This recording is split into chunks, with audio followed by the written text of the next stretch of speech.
Welcome to this week in the world of wrestling. Welcome to TWitWoW, the best wrestling podcast made for wrestling fans, by wrestling fans, on the web today. I'm John, that's my cohort and commentary Ashton, and this is our Monday Night Raw review. And I am gonna level with you guys. I absolutely hated this Raw tonight. There were a few bright spots. I don't want to make it seem like it was 3 complete hours of shit, but holy mother of God, were there some painful segments and decisions made on this show. I saw a lot of people on Twitter, and by the way, thank you to everybody that interacted with me tonight, because I think you made this show bearable for me, that said that contrasted with last week, with the big Shane McMahon return and everything, it was night and day. And I can't help but agree, because even though that Raw last week I feel like was a bit overhyped, and that wasn't perfect, it was sure as hell miles ahead of this show tonight, in my opinion. My God, that was utterly awful, especially the second and third hour, I feel like. Ashton, what'd you think of it, man? Because I hated this shit.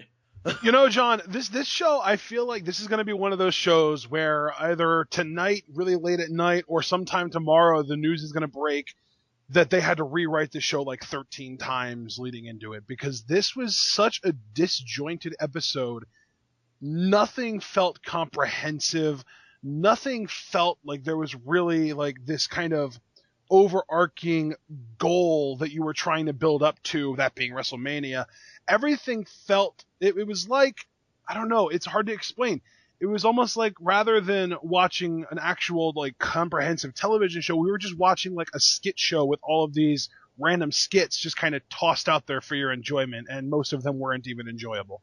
How you describe that Raw just further reaffirms a tweet that I sent out tonight. I said this Raw served as the best PSA to watch Lucha Underground, because everything you said about that Raw, Lucha Underground is the antithesis to all of those criticisms.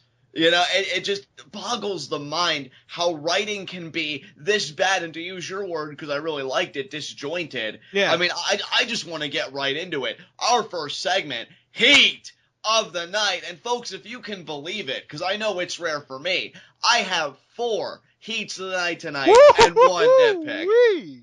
And one nitpick. So wow, I knew about 3. I didn't know you had 4 and a nitpick. Wow, holy crap. The more I mulled over the other thing that became my 4th heat of the night, the more I'm like, yeah, you know what? It pisses me off. So I guess I'm going to go first. We'll start with the nitpick. We'll progress. I was just going to say, yeah, let's start with the nitpick, and then you give your first heat of the night, and then I'll give one of my heats of the night, and then you can do 2 more heats of the night, and then I'll do another one, and then you can do the last one. So, just to be clear, you only have 2 heats of the night tonight, then, I'm guessing? guessing? I have 2, yeah. Okay. My nitpick, and originally we thought it would be good enough, something compelling was going to happen, that it was going to be a live reactions video, but Vince McMahon and The Undertaker, that whole thing, I feel like they dropped the ball to me, particularly Taker's portion. I actually liked Vince's promo, which is why this is only a nitpick. I thought Vince did a great job, with all the family drama, and I also enjoyed Stephanie, but we'll get to her later. So the McMahons did their part. Undertaker, though, who is this enigmatic figure, who is this legend? It's WrestleMania, it's Dallas, it's Hell in a Cell. It's a big deal. We didn't really get anything from him tonight. He said, I'm gonna, what happens, what I do when that door slams behind me? The blood of your son is gonna be on your hands, not mine. Well, that's fair enough. But there's got to be more depth. There's got to be a greater motivation if a babyface is towing the line of the heel authority figure. Because Taker isn't going to get booed. Now, I know me and Ashton have said in conversation, yeah, in his feud with Brock Lesnar, he got booed a little bit with the low blows and stuff, but he was never universally loathed. It was never like, man, I want to see Brock Lesnar kick The Undertaker's ass. At least I feel like. And I don't think the same is going to happen here. It would have been nice to know why Taker is chosen to go along with it. And if it doesn't seem like he's going to go along with it, Vince could have strong-armed him a little bit, but you know what happened? Taker grabbed Vince by the collar, and Vince got all choked up. So clearly 60-day suspension. Actually, it'll be 90 days, and then they'll have a whole bunch of backlash and reduce it to 60. Well, I was going to make a joke about that, but I'm actually glad you did, because I think I'm already bringing enough scorched earth as it is how horrible this fucking show was. And, to me, there does exist a power imbalance, but it's between the talent and the authority figure. Like, none of this, when Taker came into the picture, made any sense to me. I feel like we didn't take any steps forward. The story really still feels incomplete, which, again, is sad, because I'm enjoying the McMahon family drama aspect of it, if I'm being honest. And I liked, and yeah, I know you said you had something to say about that, so I'm curious. And I do like The Undertaker, so it's not like, oh, I hate The Undertaker, whatever. I just feel like he wasn't given enough depth tonight. Like, he didn't really take that step forward. So that's my nitpick. And then you said I could just go right into, like, one of my first heats of the night? Yeah, what was your first heat of the night? I want to know. My first heat of the night, I'm sorry, like, I'm genuinely pissed about it, so I'm going to say it. I hated that NXT got ripped off with the Becky Lynch-Sasha Banks finish. Now, let me add something to that, too, because at first I thought, well, this doesn't really have many legs to stand on, but because here's the thing, the crowd, and you know this, Ashley, because we were talking about it, crowd was getting into this match, to the point where we actually had dueling chants, let's go Becky, let's go Sasha. Awesome, right? Beginning was hot. I mean, we know these women have chemistry from their TakeOver matchup. We know they can go. Right. The idea, here was my big problem with it, right? First of all, the finish, which I hated because it just seemed so uninspired, given that we're dealing with a very similar angle on NXT with Zayn and Joe. But the idea that Brie Bella and Naomi at least felt like to me that it got more time than Becky Lynch and Sasha. Like, the idea that they didn't get the time to really go bell to bell. And then what I would have done, and I was even kind of calling this, especially because the crowd was digging it, I would have had Charlotte, cause the double disqualification, because if you had really let these women go pillar to post, they were already in the palm of their hands, they would have been ravenous, and then seeing Charlotte cause that indecision would have been major heat for her. And instead, you leave it with a kind of head-scratcher, only to find out later that you're going to do the same match on SmackDown, which is fine, because you get Mauro Ranallo and Jerry Lawler on commentary, but I feel like, what a waste. I mean, don't you want these matches to get off the ground when you need to use every minute to just promote Mania? Like, if it's going to end in a triple threat, let's just get to the triple threat and start that build. I don't really care for the teases. I didn't care for that finish. I felt like it was a missed opportunity to get some much needed heat in my mind on Charlotte.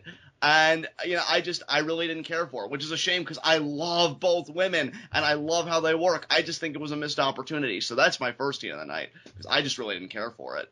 Yeah, I'll also say, to me, I think that this whole situation is, I don't know, man, like, it's just a mess. I don't feel like they're even trying at this point. Do you? No, I don't. It feels so uninspired to me.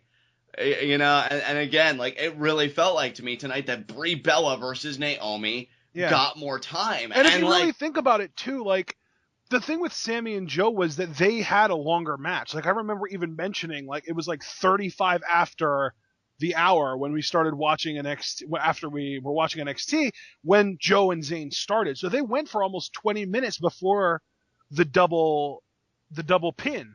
But in this match, you're basically saying that both of these girls were so exhausted after like 8 to 10 minutes of in-ring time that they just couldn't manage to get their shoulders off the mat despite hardly any kind of real pressure being done. Like, Sasha did a sunset flip and that pinned Becky for 3 seconds. And I don't even know why Sasha was down for 3 seconds. That made no sense to me. Like, was Becky like headbutting her up on the ropes?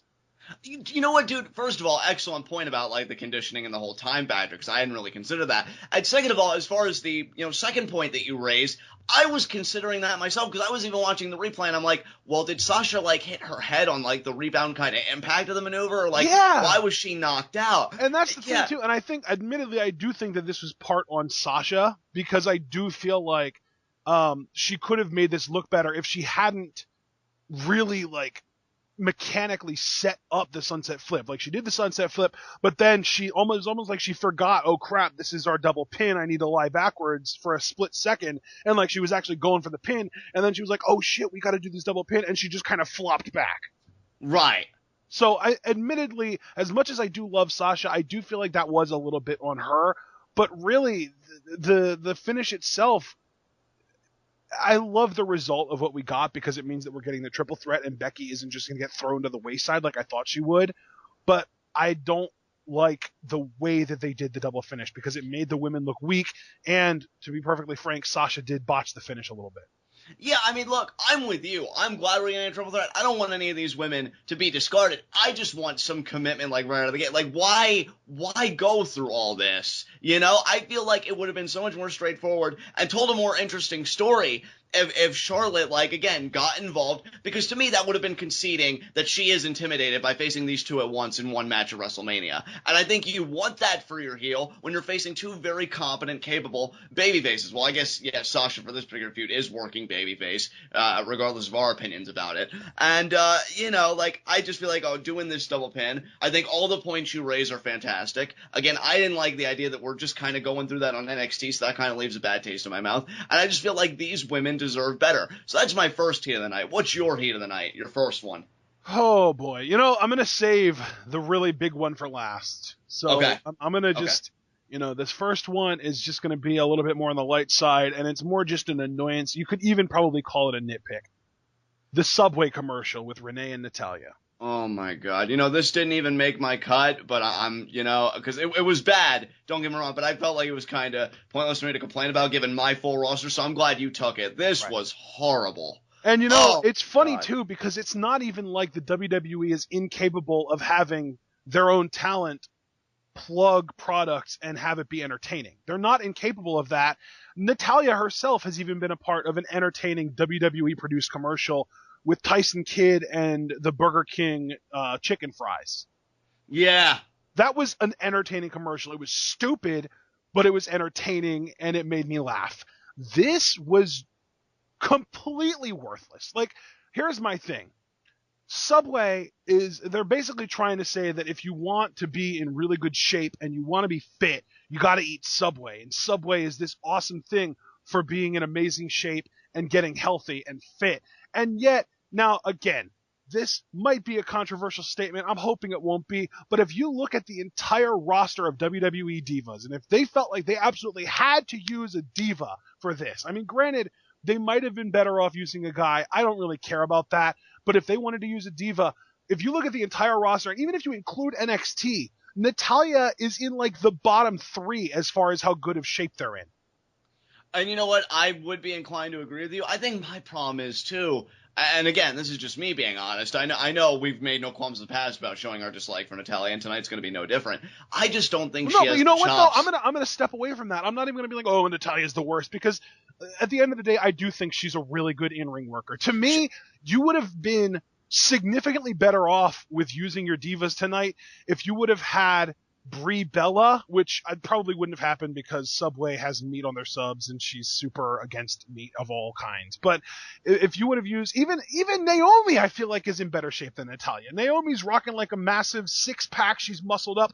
Personally, I feel like Becky Lynch would have been the best for this because she has a 6-pack. She has amazing definition and tone to her body. And this isn't even me talking as like a man, like, oh, such a hot body and stuff like that.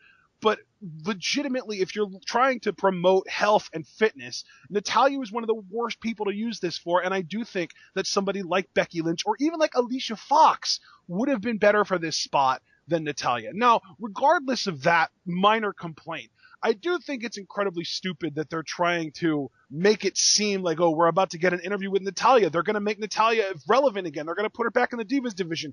And then it's just a commercial. That's honestly my biggest complaint. The whole thing with the fitness thing, that is obviously relevant to me. And I think that if they're legitimately trying to push this whole, you know, eat Subway to get fit kind of thing, Natalya wasn't the best choice for the job. But that doesn't even matter. The whole point is I want to see Natalya wrestle. I don't want to see her in a commercial.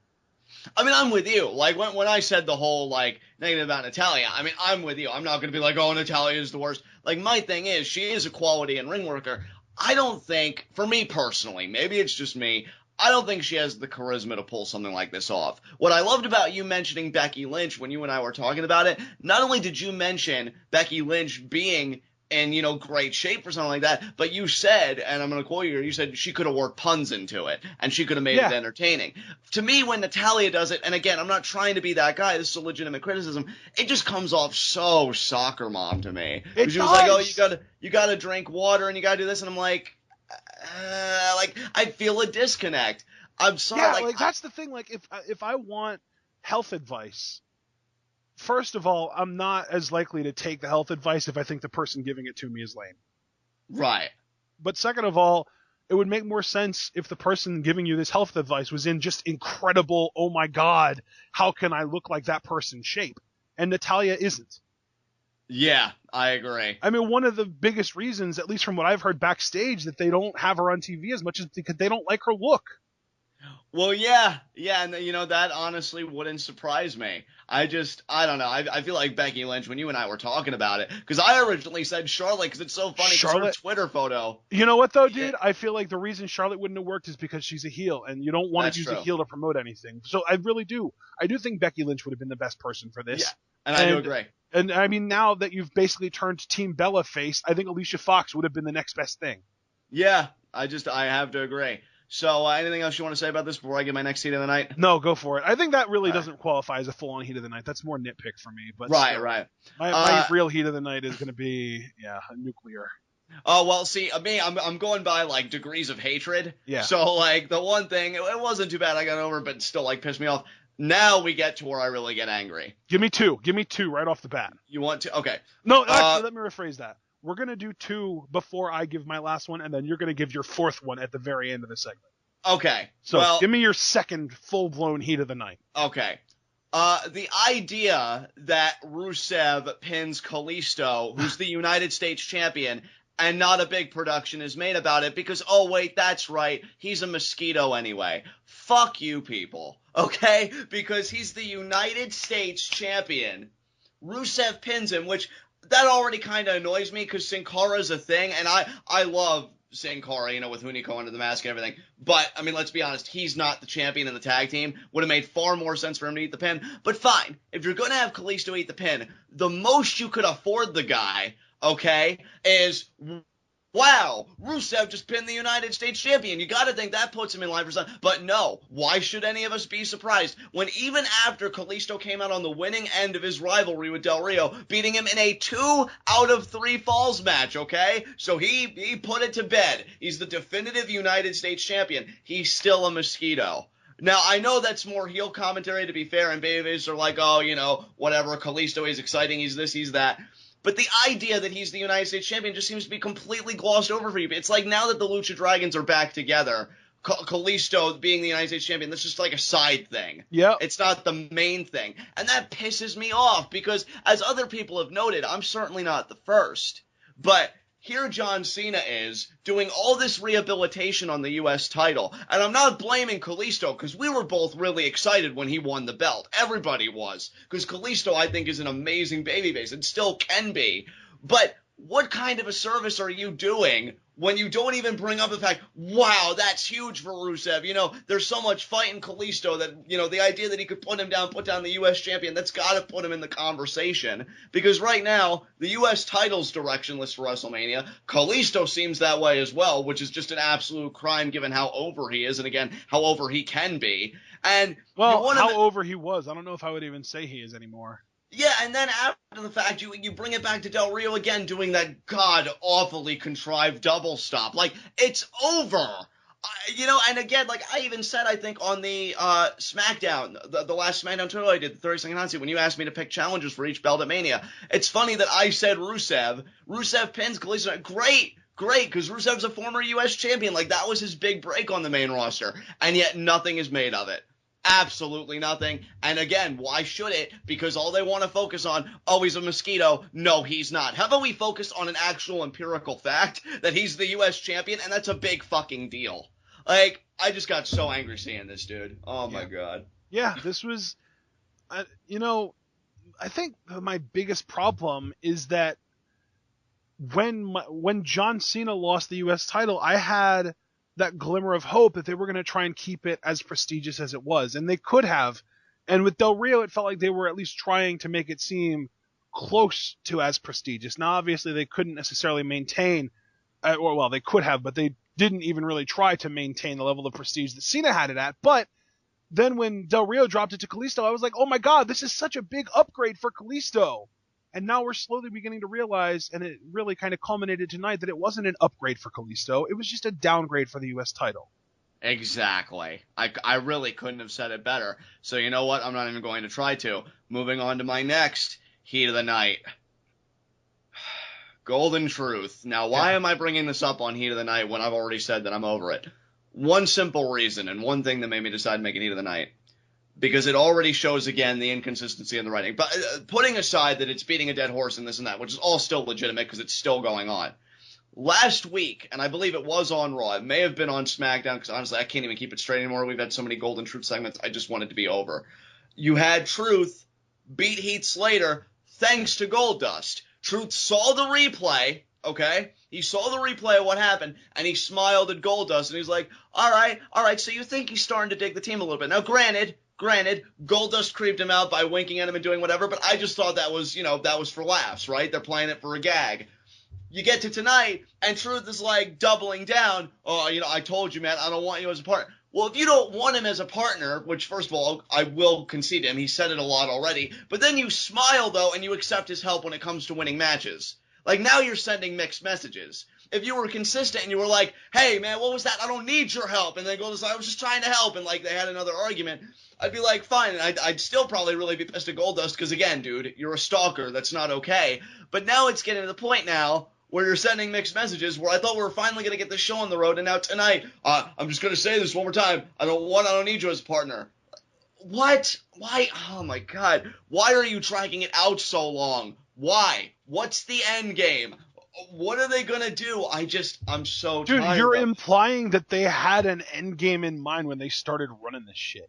And see, I don't think they did. I don't either. I They think that yeah. they're just spinning their wheels right now. It's like, oh, hey guys, we got a minute and a half segment to kill. What are we gonna do? Screw it. Just toss Golden Truth in there. They're over. No, they're not. No, they're not. And again, like, it's just now you're really just, again, showing inconsistency, because I'm thinking, oh, thank God. Didn't I even say, I think, on the TWitWoW where that Heath Slater victory happened, I'm like, you know what, it could have been a Heat of the Night, but I didn't make it because they made progress. I remember saying that, and now they've rendered that progress a moot point tonight. Fuck you so hard. Oh my God. What's your big heat of the night, man? Because I got one left, but I want to know what this big heat of the night is for you. You might not even agree with this, because I know you said earlier that you liked it. It's the Stephanie promo, isn't it? It is. It's the Stephanie McMahon promo, and the reason that it is a heat of the night for me isn't even because it was a bad promo. This promo, in a vacuum, without context, was an excellent promo. Probably the best promo that we've had on a Raw, not cut by Paul Heyman, since CM Punk retired. It was that good. But in context, knowing what she was supposed to be trying to build up, it was it wasn't just bad. It wasn't just, oh, that wasn't good. It was legitimately damaging to the product. And the reason I say that is because the reason that she was out there to cut this promo was supposed to be, now I'm assuming maybe she got wrong instructions, or maybe she got the right instructions and it was just a horrible decision, but she was supposed to be out here to make people want to see Shane win against The Undertaker, and to make The Undertaker get a little tiny bit of heat, basically by like the transitive property, because Stephanie McMahon is rooting for him. Vince McMahon had a promo later on in the night trying to do the same thing, but I feel like he did a much better job than Stephanie, because all Stephanie did here, and I think it was completely intentional, whether that was on her part or it was the writer that wrote her promo, she garnered sympathy for herself. Am I wrong? Well, you know what? I do think she did try an angle for sympathy. I will agree. Because she comes out and she starts, and I was so excited because when she first started, the crowd was nuclear on her. They hated her. She started talking about how family and legacy, and then she stopped because the crowd was starting to boo. And then she tried again. Family and legacy, and there was nuclear Vicky Guerrero level heat on her. And then what does she do? She flips the table, so she kind of gets a little bit of the badass points. And she starts cutting a worked shoot promo on the backstage environment among her family. And this is where she goes from Stephanie McMahon heel character to Stephanie McMahon, the person trying to save her own reputation and not look bad on television. So, would you say, because I mean, I've always loved this phrase since you kind of coined it. She pulled a Triple H, brother. Yeah, she learned from her husband in your eyes. She did. You know what? I can see where you're coming from. I can. And that's the thing, dude. Like, I feel like I have to just keep on piling on to make this seem just as bad as I thought it was. She didn't even just try and get sympathy in saying, like, oh, yeah, I was supposed to inherit the company. I worked so hard to get here. I guess Dana Brooke learned a little something from her, too. I worked so hard to get here. I'm such a hard worker. You guys might not like me, but you know how hard of a worker I am.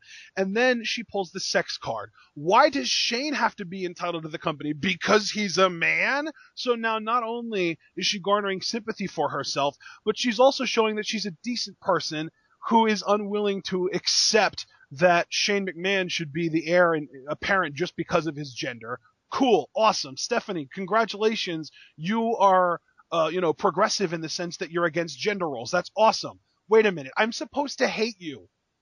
Yeah. Yeah, I can see what you're saying. See, I think if I had one criticism of this promo, especially now that you're kind of rehashing some of the stuff she said, you posited Shane's absence and just his role and everything. And that's another thing. Yeah. She broke Shane down. Like, she tried to turn the crowd against Shane. She said about how, like, yeah, he's been absent for these last few years. And it wasn't just like, oh, yeah, he'll see you at holidays and anything like that. He didn't even show up to WrestleMania. And I'm just like, well, damn, this guy's kind of a douche if he's not even showing up for WrestleMania, and now he shows up and he wants control of the company. Like, what does he have to gain out of this? He obviously has some kind of ulterior motive, right? He must. He's not a very good person. He clearly isn't a fan of the product if he hasn't even been around, right? That's what Stephanie is basically trying to get people to believe.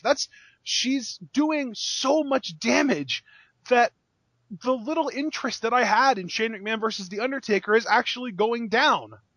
And see, dude, everything that you're saying is exactly why I hate the Authority, though, because I feel like they're impervious. You know what I mean? I feel like they never come down to earth. I even said at the very beginning, when she first did that line, that family and legacy line, and the crowd started just shitting all over her, what I said was, so who is going to be able to cash in on this heat? Anyone, or is Steph going to go unchecked again? And as usual, she went unchecked.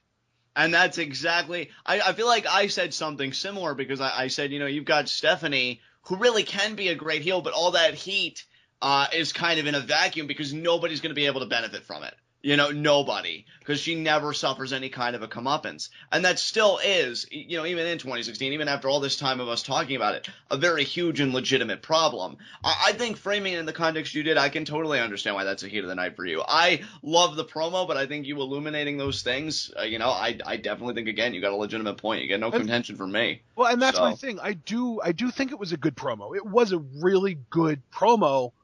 Out of context, but when you put context in it, it's damaging. Right. It's regressive. Because right now, and again, it kind of is a good compliment to my nitpick of Undertaker not really having much depth as well, because you've got to get heat on somebody here. And obviously, you'd want it to preferably be The Undertaker, because Shane has now reemerged. It would make no sense, like, his reemergence, the huge pop he got last week, if you tried to work him as heel. Dude, I don't know, man. It really, really sucks. In fact, it's funny because I was thinking about this too. As excited as I am for Dean Ambrose, Brock Lesnar, you know what I've been thinking to myself ever since this match was announced? Why wouldn't Vince in a kayfabe sense go for Brock Lesnar? Like, why wouldn't he go for the guy that's beaten Undertaker at WrestleMania? Why wouldn't he go for the guy that The Undertaker's never even beaten?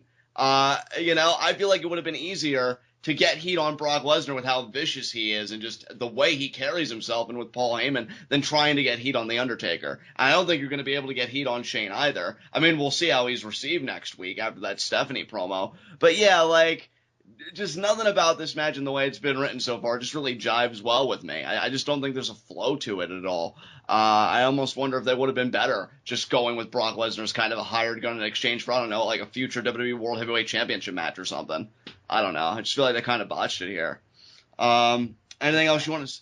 No, I don't have anything else to add. Just wanted to get it off my chest because this segment really frustrated me. And the thing is, I was even enjoying the promo, but then like when she starts talking about how, well, why is Shane going to get the company? Because he's a man. And then she, you know, brings up that he hasn't been at WrestleMania in so many years. And like, it really does make him seem like this estranged family member who's just trying to cash in on, you know, his name. You know what I mean? Yeah. Like yeah. she's like going out of her way to make Shane look like the heel and to make her and her dad and obviously the Undertaker look like the good guys. And it's an uphill battle trying to get people to boo the Undertaker in the first place. And now you do this?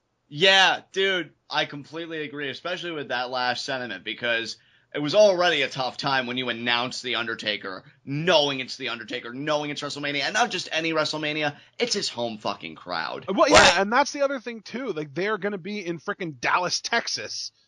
Yeah. I think Taker, I don't think is from Dallas, but he is from Texas, so it's home state at least. Right, exactly. And I don't know, I feel like, you know what, with the points you raised, they really did. As good of a promo as it was, shot themselves in the foot to me. My fourth of the night, I'll be honest, it really doesn't compare to yours, but it still really pissed me off. You had to see it coming, people. Kevin Owens loses to the Big Show by countout. Yeah. Are you fucking kidding me? What was that about 50-50 booking again? First of all, the 50-50 booking philosophy rears its ugly head again. Fuck you. Okay, first of all. Second of all, this made no sense to me, because they even hyped the match as, I think Byron Saxton was like, oh, Big Show looks for revenge against Kevin. Revenge for what? It was your dumb ass that thought to himself, let me go to the top rope, because last I checked, I'm clearly only 210 pounds, right?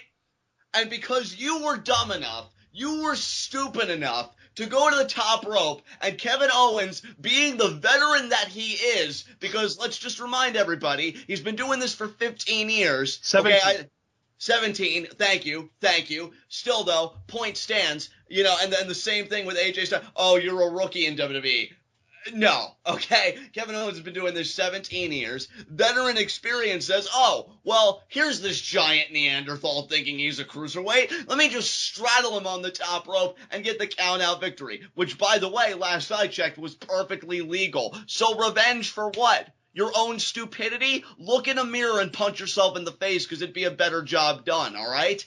And then they have this match, which really to me seemed like a rehash of their SmackDown match, so much so that they pretty much have the exact same finish with the roles reversed. Which brings me to the biggest point of anger.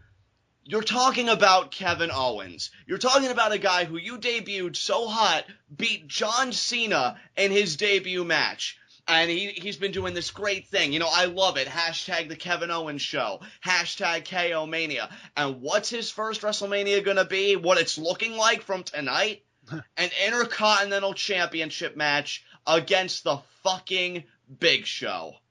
Is that some kind of joke? When I have said repeatedly on here, and I know you've co-signed onto it, but I've been like the guy, I won't shut up about it, that Kevin Owens is this top heel waiting to happen. Give him anybody. Where would that heat? We all thought, oh man, Owens Styles, because honestly, it's really funny that the parallels in just the relationship. Kevin Owens eliminates AJ Styles at the Royal Rumble, and then both Kevin Owens and AJ Styles, respectively, have their own series of matches. Owens with Ziggler, Styles with Jericho. They both come out on the winning end of those series. What better way than to bring them front and center? But then we wouldn't get to say Y2AJ 3 dozen times in a broadcast. And you know what? The thing is, what really bothers me about that is we're probably going to get Y2J, AJ Styles at WrestleMania, which wouldn't have been bad if we didn't see it 3 times prior already. Mm-hmm. Like, oh my God. And you know what? I do feel bad for AJ, and we'll get to him later, but right now, I feel the worst for Kevin Owens. Because a worker of his quality doesn't get Sami Zayn, doesn't get AJ Styles, hell, doesn't even get, and you know I've been saying this name too, Ashton, doesn't even get a Neville. Because I feel like Neville's another guy lost. You know, the one thing I will say, John, is I think you might be jumping the gun a little bit on the WrestleMania match, because there is a big Toronto show that's coming up in a couple weeks, actually, that is probably going to be, you know, the show that we get Big Show versus Kevin Owens on, if I had to guess. You know what? I hope you're right, dude. I hope you're right. But as of right now, though, I don't have a crystal ball, so I don't know that. Right. So I've got to go. And to be fair, that also applies with WrestleMania as well. I get that, but I've just got to go with what I saw tonight and what they could be building the future towards. And if Big Show is in Kevin Owens' future for his first WrestleMania, what a crock of shit. Especially after, again, he already beat him clean on SmackDown. Was it a pinfall? No. But if you don't really care for count-out victories and you're going to have rematches anyway, why even have it in place? Why even have it in place if that's not legitimate enough for you? I don't get it. It doesn't make any sense to me. And that would apply even if they do the Toronto show. Kevin Owens already beat Big Show. All right? It's over with. It's done. And that was the same show where if you really wanted to give Big Show the win, it should have been there because he had the whole segment where he grabbed Owens by the shirt. He was manhandling him and like, oh, I'm going to KO. So you do all the tough talk and then you lost. So you look pathetic. And then you get the win by count out on Raw. Kevin Owens deserves better than this, people. He deserves better than this. And I'm so tired of it. I'm tired of him. I know we don't want to admit it, John, but right now Kevin Owens is just another mid-carder. And you're right. You're right. I wish I could, like, you know, be like, oh, no, Ashton, that's ridiculous. But you're right. Like, what am I going to say in response to that with what we got tonight? Because he is. And he's so much better than that. So that's my fourth and final heat of the night. Man, this Raw made me so angry. I've never had 4 heats of the night ever. And I think that even goes, like, you know, just even old school. Back to our Podbean days. Yeah, back to our Podbean. I don't even remember. I think it was very rare on Podbean, even when the limit was 3, that I had a full roster. I went beyond a full roster tonight. Yeah. And, you know, I overdrafted, brother. Yeah, it just freaking ridiculous. Okay, is there anything you want to say before we get into our formal Raw review? No, let's get into it. All right, guys, let us get right into our Monday Night Raw review. And we open up with Triple H. Right. And Triple H, you know, to his credit, I liked his promo here. I loved this opening segment. And this, Stephanie, you learned how to pull a Triple H from Triple H. Learn how to cut a decent heel promo from him, too. Yeah.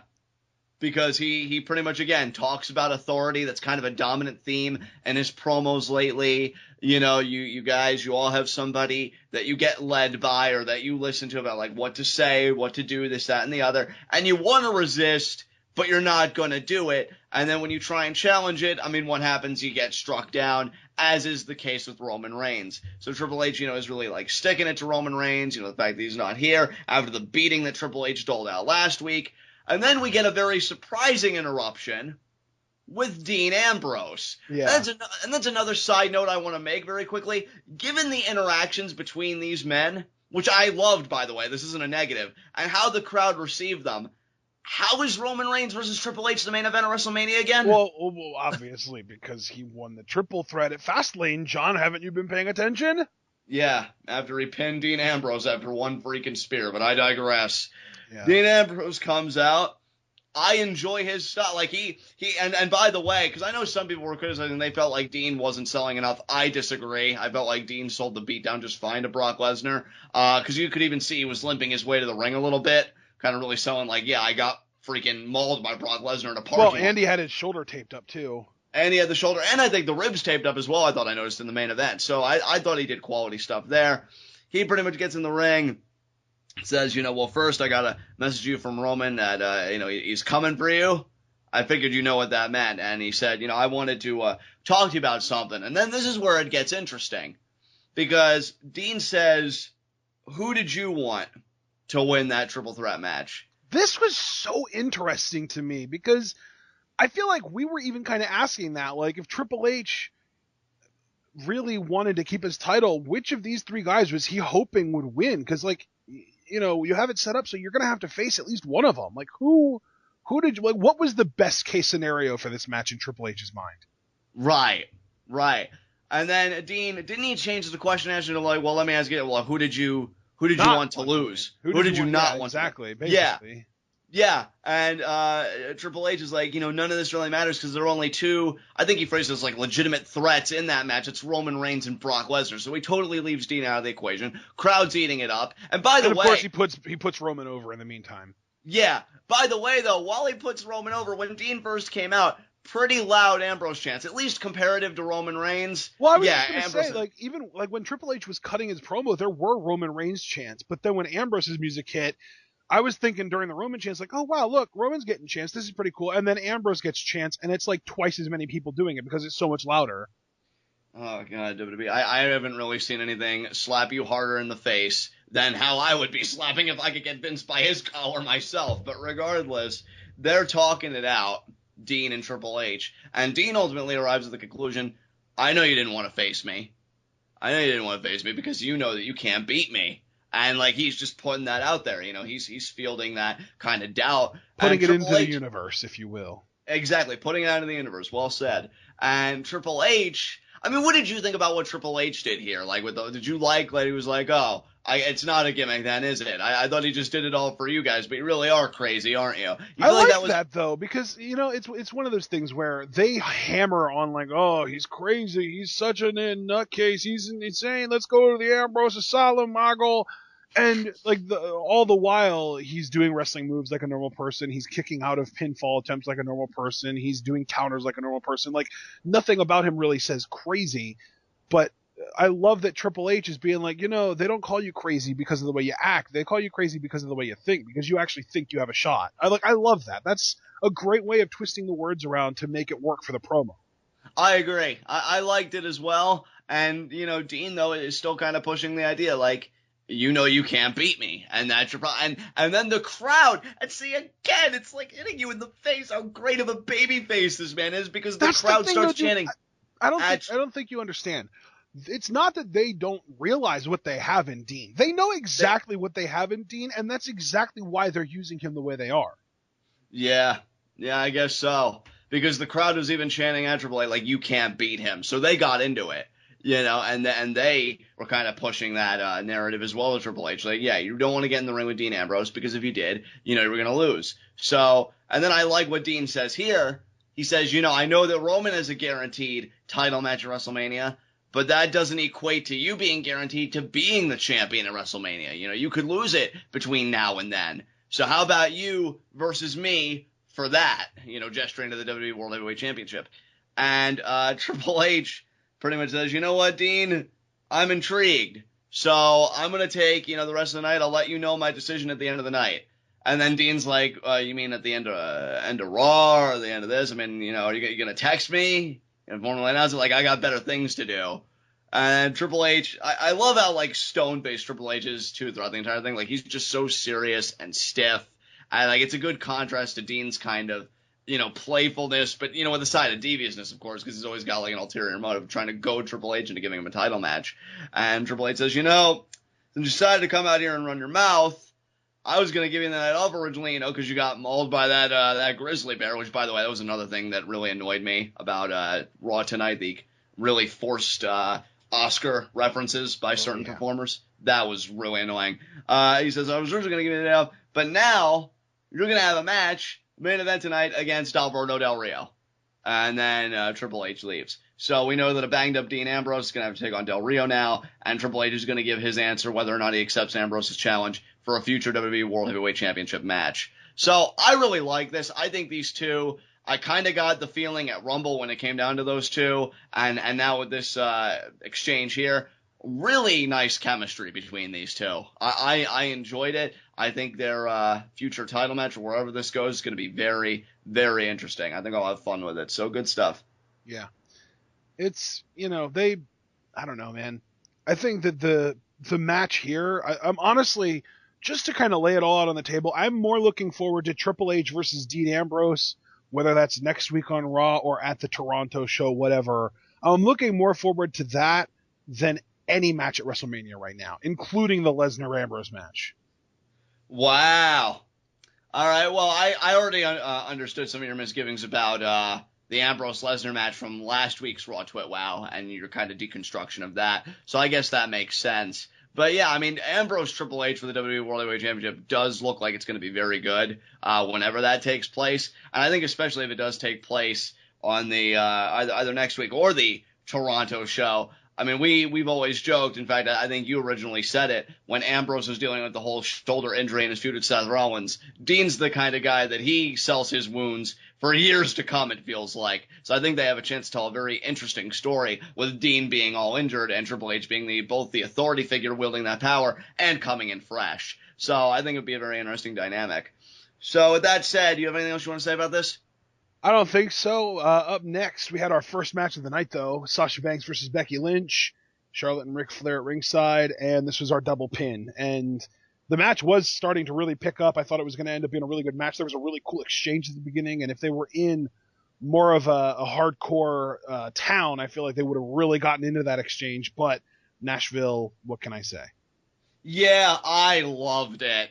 I loved that these women both were so desperate to get their signature submission move on the other, but the opposition, whether it was Becky Lynch trying to get the disarmor on Sasha Banks or Sasha Banks trying to get the disarmor on Becky, or the Banks statement on Becky Lynch, the other woman always knew like a viable counter that they had to get out of it. I love that. Yeah, I really felt like this match was going to hit another gear and really get into that next realm of like, wow, this is really good. And then the double pin, which we already talked about at length, so I've got nothing to add here. You know what, though? The SmackDown match with Ronaldo and Jerry Lawler on commentary should be superb, and I'll be curious to see how they handle that. That remains to be seen, but I'm thinking, what they might end up doing? They might end up taking that one to a double countout just to kind of maintain that these women are equal. Yeah, they might. They might. Wouldn't surprise me. So, yeah, I'm looking forward to it. We'll see how it all gets resolved, but I really have nothing else to say about this match, to be honest. Okay. Then I think up next was a Bray Wyatt promo that I somehow managed to miss. So, John, I'll let you take that away. Honestly, Ashton, it's not that I missed it. I knew that it happened. Bray Wyatt said something about insanity, and he quoted the definition of insanity, doing the same thing over and over again and expecting a different result, And to me, I'm going to be honest with everybody, and I even tweeted this, Bray Wyatt's promos don't have the same hold over me that they used to. Because I think the talker, in this case Bray Wyatt, doesn't have the same credibility to me that he used to, and I think it more or less came down to Bray Wyatt acknowledging that him and the family, they are insane. So I guess whoever they're targeting, I'm guessing they probably mean like Kane or whoever or something. They're going to keep doing it. Someone that doesn't actually matter. Exactly. And I'm just I'm over it, dude. And it's a shame because Bray Wyatt, to me, I do love what he does when he's on and he's got a viable program, but again, never really wins the big one when it matters, which I'm sorry, it is starting to bother me a little bit. And the promos, and I feel like you even said this a few months ago, maybe even longer than that, promos really are starting to feel like they're all running into each other, which I guess I wouldn't mind as much if you were doing stuff. So see, it's like the problems kind of feed off of each other for me. So yeah, I kind of checked out of this one, dude. It's really sad that it's gotten to that point with me and the Wyatt family, because you know how big I was on Bray at one point. It's just bad right now, dude.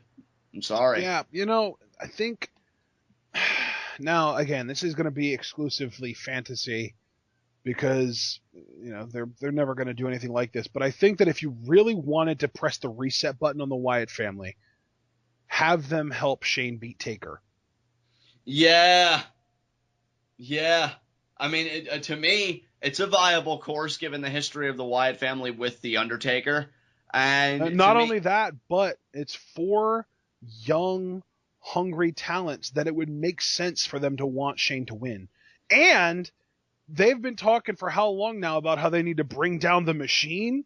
How about if you put some actions behind those words? Exactly. And especially, Ashton, with the imagery and the verbiage they've been using lately in their promos, how we're going to make the Titans fall and we're going to, bring down the gods and this and that. Well, Vince McMahon believes he's God in a kayfabe sense. He has actually got promos Almighty God, Vincent Kennedy McMahon. And, if you have the Wyatt family come out and stick it to the McMahons, which are the ultimate machine, pun intended here, I guess, ultimate authority, that would be a great reset for the Wyatts. I even said on Tweetoff a few weeks back, I feel like the only thing I'm really waiting for now for Bray specifically, and yeah, I guess it could work for the rest of the family, depending on how you handle it. I think the way you proposed is a great start. Is a babyface turn. I feel like they've exhausted all possibility with Bray in a heel role, and I don't think he reached the pinnacle that he could have, mainly because of booking, but it's over and done with now. Maybe it's time to take a walk on the other side, see what being a babyface has to hold for Bray Wyatt. So yeah, I love that idea personally. I'd sink my teeth into that immediately.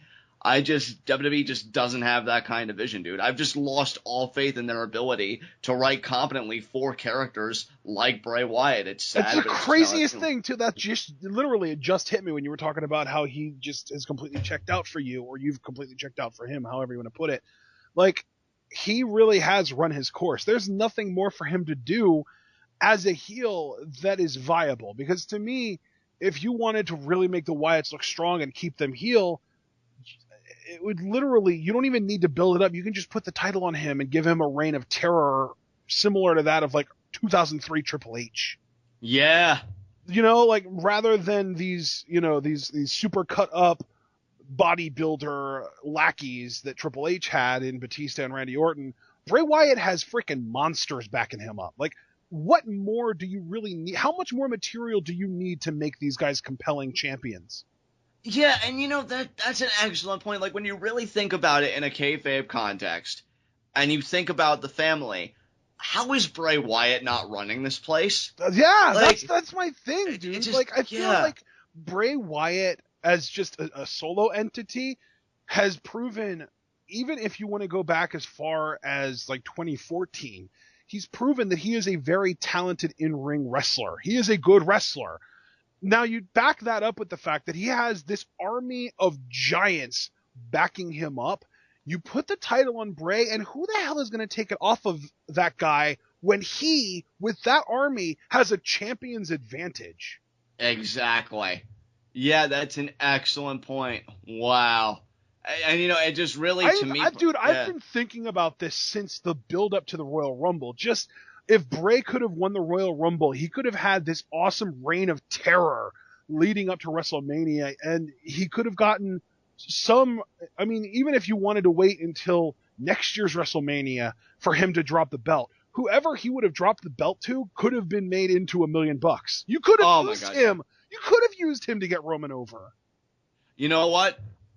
I don't know if I'm ready to commit that far, but you make excellent points all the same. Like, the idea they could have given Bray this amazing WrestleMania story with the family in tow, especially because now they do seemingly at least have this interest in Braun Strowman. You know, like, why not pull that trigger? Especially when, you know, you already had the family, even though Brock already took care of, like, the three of them by himself. Eliminate Brock Lesnar from the Rumble. Why not just commit all the way and have him be the winner and go on that reign of terror? Yeah, but no, he got eliminated. And who did he get eliminated by? Wasn't it Sheamus or something? Probably. No, it was Triple H. Triple H eliminated him. Oh, Triple H eliminated. Oh, well. But again, though, it's worth mentioning that Triple H eliminated him after they had their epic stare down, which even if you don't want to kind of go through with the idea that Wyatt was working for him up until that point, which I still love to believe, you still could have built it up as like they were friendly up until that point, and then Triple H betrayed, Wyatt betrayed Triple H's trust, and you could use that to build up to the Wyatt family turning face by helping Shane win at Mania. Like, it's such an easy leap to make. It's like, literally, this is the most hand-fed, here's something awesome, WWE. You didn't even try to make it happen, but if you just want to capitalize on this one little thing, you'll make so many people happy. And they're not going to do it because they don't even know. Like, they don't even see it. It's right in front of their eyes. It's right under their noses. But they're so caught up in their own little bubble. And the writers are so stuck on, rather than trying to produce good television, they're trying to produce something Vince will like, that they're not going to do it. And that makes all the difference in the world. That dichotomy that you just said, good television versus what Vince would like, totally different worlds you're dealing with. Totally different worlds. And to me, I agree. Writing, well, really, the Authority versus the Wyatt family. I was going to say, you know, Triple H versus Bray, but, like, either way, really easy to write to me, because knowing how Triple H cuts promos and knowing his persona and everything, he could say, well, Bray, the only reason I hadn't put you down before was that you never were stupid enough to get in my way or something, and now, you betrayed me at Royal Rumble, whatever, and then Bray could cut, something akin to bringing down the machine, that kind of promo. I don't know, man. I see so much potential there. I think you gave a great idea here. Actually kind of pisses me off that you did, because I know we're not going to get it. And that's another crazy thing, too. We don't even know what Bray is doing at WrestleMania, and his past 2 Manias have been working with The Undertaker and John Cena. And now, I feel like we'd be lucky to see Bray in the armbar. It's really looking bad, dude. I don't know. But that was that promo. Let's move on. What came after this? After the Wyatt family promo, we had Dolph Ziggler versus The Miz.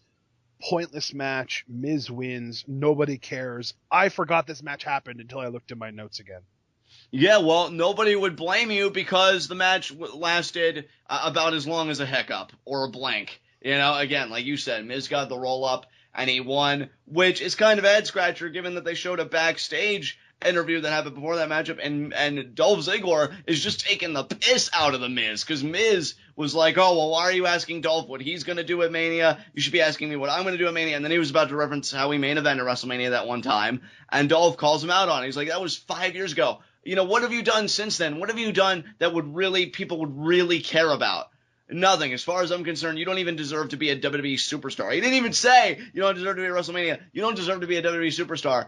And then Dolph Ziggler loses. So what does that make Dolph Ziggler look like? That you just lost to that guy that you were throwing all that stuff on, in that segment. Ridiculous. So, yeah, Miz wins, which, honestly, the only reason I don't completely mind it, Miz has been doing quality work with Jericho and AJ recently, so I'm actually glad he got the win, but that's just me. I just wish it would have actually been a legitimate matchup. So what are you going to do? What came after this? Well, after this was a recap of last week's opening segment with Shane. So we're getting SmackDown on Raw now, too. Yeah, that's really nice. Because, we always make fun of SmackDown for being this just massive recap show. Well, now apparently Raw is, too, because they're talking about last week's Raw. Exactly. And they didn't go over the entire segment, but it was definitely close. Yeah. Yeah. There were little cuts here and there, too, and it's hilarious because the cuts that they made were so intentional and so calculated, because we got to hear Shane say, you guys have driven this company into the ground. And then you didn't get to hear him say, the ratings are down, the stock is down, everybody's injured. They completely cut that part out, even though that was one of the most exciting parts of the promo. Yeah. Because it doesn't keep the brand strong, brother. Well, that just to me, I guess they really couldn't control Shane's mic because it was live, but I just found it funny. We're willing to bastardize our product live, but on the replay, no, that's too much. We can't do it too much now. Yeah. Ridiculous. So, yeah, that was all recap, but then what came after this? After this, we had the Stephanie promo, which, if you're okay with, I can skip past because we already kind of dissected it. Yeah, let's skip past it. Just another example of the McMahon family running Raw yet again, which is exactly what I feared last week when I had that as a heat of the night. Yep. Everyone remember that? You guys watch TWitWoW every week? Last week I talked about how horrible it was that the McMahon family were going to be running roughshod on Raw again. Well, welcome to the show. There you go. Up next, we had the Lucha Dragons versus the League of Nations, repped by Sheamus and Rusev. Sheamus and Rusev win after Rusev pins Kalisto, and Del Rio stomps Kalisto after the match. I already kind of gave my full thoughts on this with Heat of the Night. This just enraged me that Kalisto just is treated as this afterthought when he's the U.S. freaking champion. So, yeah, not a bad match, to be fair, but just that whole finish left a bad taste in my mouth. All right, so now we can move on. We've got this, oh my God, just Heat of the Night after Heat of the Night after Heat of the Night. Subway commercial with Renee and Natalia.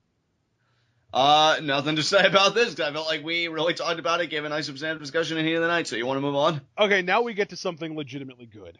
Okay. Ryback versus Adam Rose happened tonight, and I just want to say, Ryback, before the match happened, this isn't what I wanted to say, but before the match, we did get a heel promo from Ryback in like a screen-and-screen thing.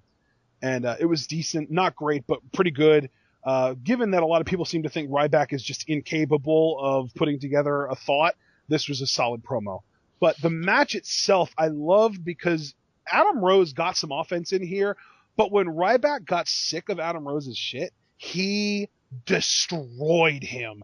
And it got to the point that he was getting so much offense in and he was being so violent, the crowd started chanting, "Feed me more," because they were getting so into it, like frickin' Pentagon Jr. style.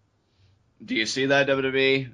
Like, that's how a guy that looks like Ryback should be booked. You know, I think that if I had any criticism of Ryback, like, when he was a babyface, even with, like, the Feed Me More stuff, when he was doing, like, the squash matches at first, like, when he first came in, I mean, I feel like, and this is going to sound weird, but try and follow me here, I feel like they tried too hard to make him a wrestler, you know what I mean? Like, go through those motions. When here, he just beats the crap out of a guy. You know, like, I really like that. It just felt different to me. It wasn't like, oh, let me do this clothesline or let me do this suplex. No, it's just like straight up, let me punch him repeatedly in the face. Let me just impose my will upon this guy, and then let me put him down with my finisher, that being the shell shock, which admittedly I really did like that from day one, so I don't really have complaints about that. But yeah, this was fantastic. I think this is exactly how you book a guy that looks like Ryback, and the crowd seemed to agree because they were into it, except that one little tiny problem, he's a heel. So,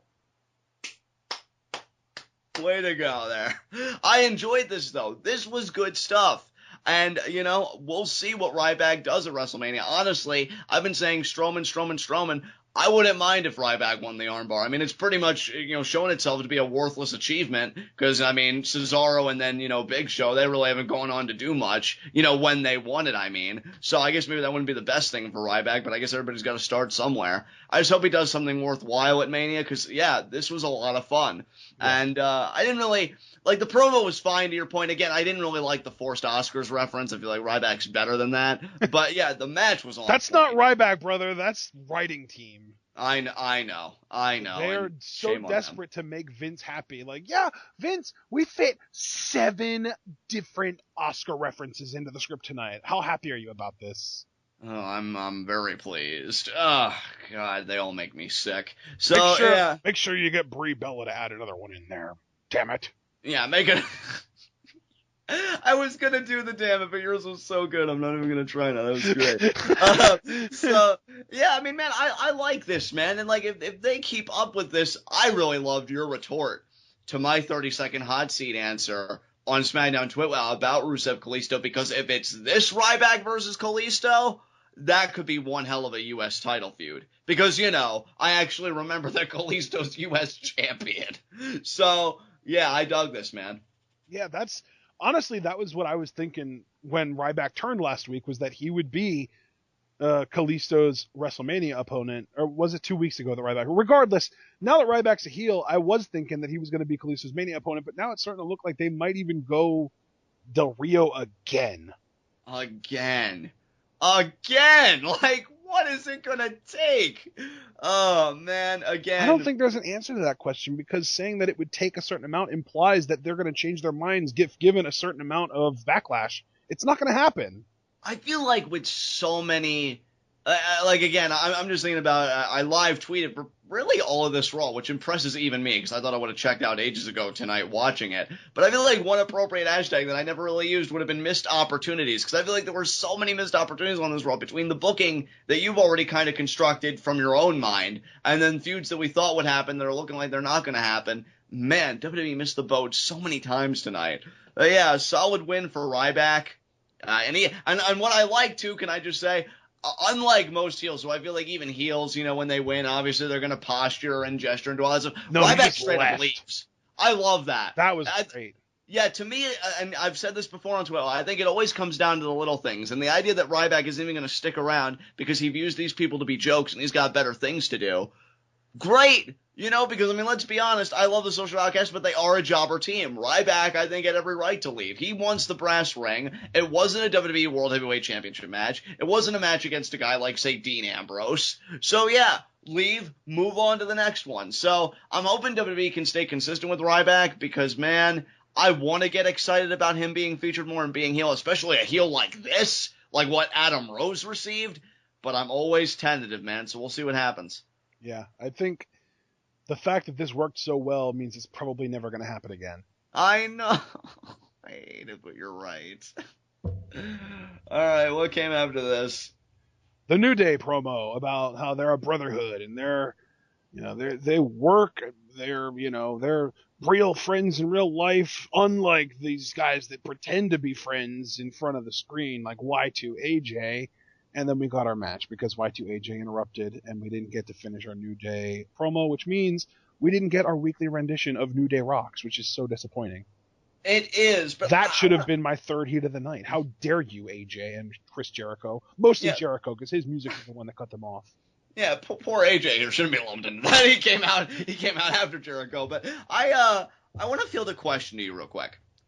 Do you think the New Day is starting to lose steam a little bit with crowds? Because I asked that because... Dude, if they are, it's a good thing. Because if they can keep doing this until crowds get so sick of it that they hate them, that's getting heat all over again. And they're supposed to be heels, so yes.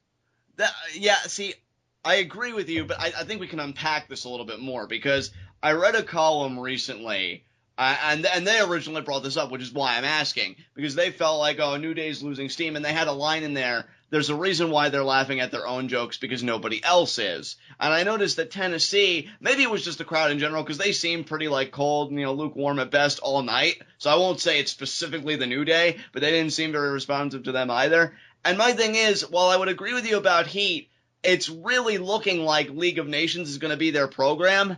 So I'm thinking that they would want New Day to be more the babyface here. And I also say that because Cole plugged the videos they did on Sheamus and said that they were funny.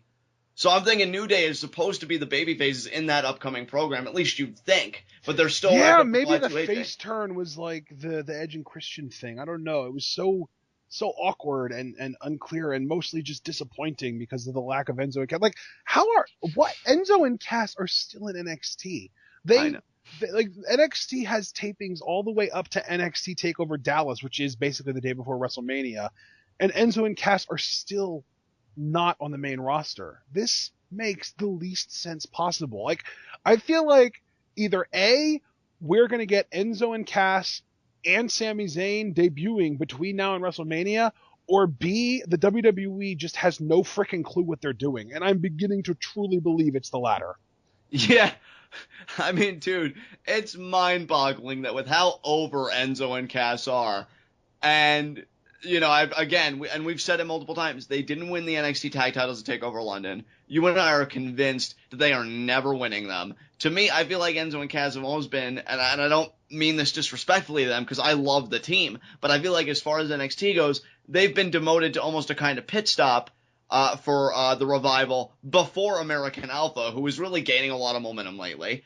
And, why? Let's just move on. They already had the amazing matchup at London. Why not just move on and let Enzo and Cass move up to the main roster? But instead now, they're still down there. And as a consequence of that, we're getting League of Nations versus New Day. Now, I'll be honest, you and I, Ashton, we watched one of those videos where they mocked Sheamus. I believe it was yesterday you and I did that. And yeah, I liked it. It was great stuff. It's the New Day. They're awesome.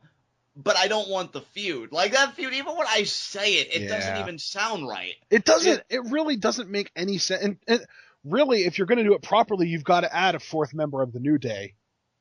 Yeah. Tyler Breeze. Yes. He can be their Owen. You know what? I want that to be true. Yeah, I want it now.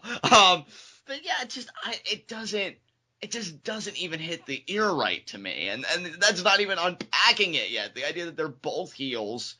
A New Day, I guess this New Day where they can just be on the mic, not spread positivity, but just be that really kind of dorky whatever. Maybe that can work. League of Nations certainly is going to be baby faces. Not with the people they have on that team. I don't know, man. I don't know what WWE's thinking when they come up with these angles.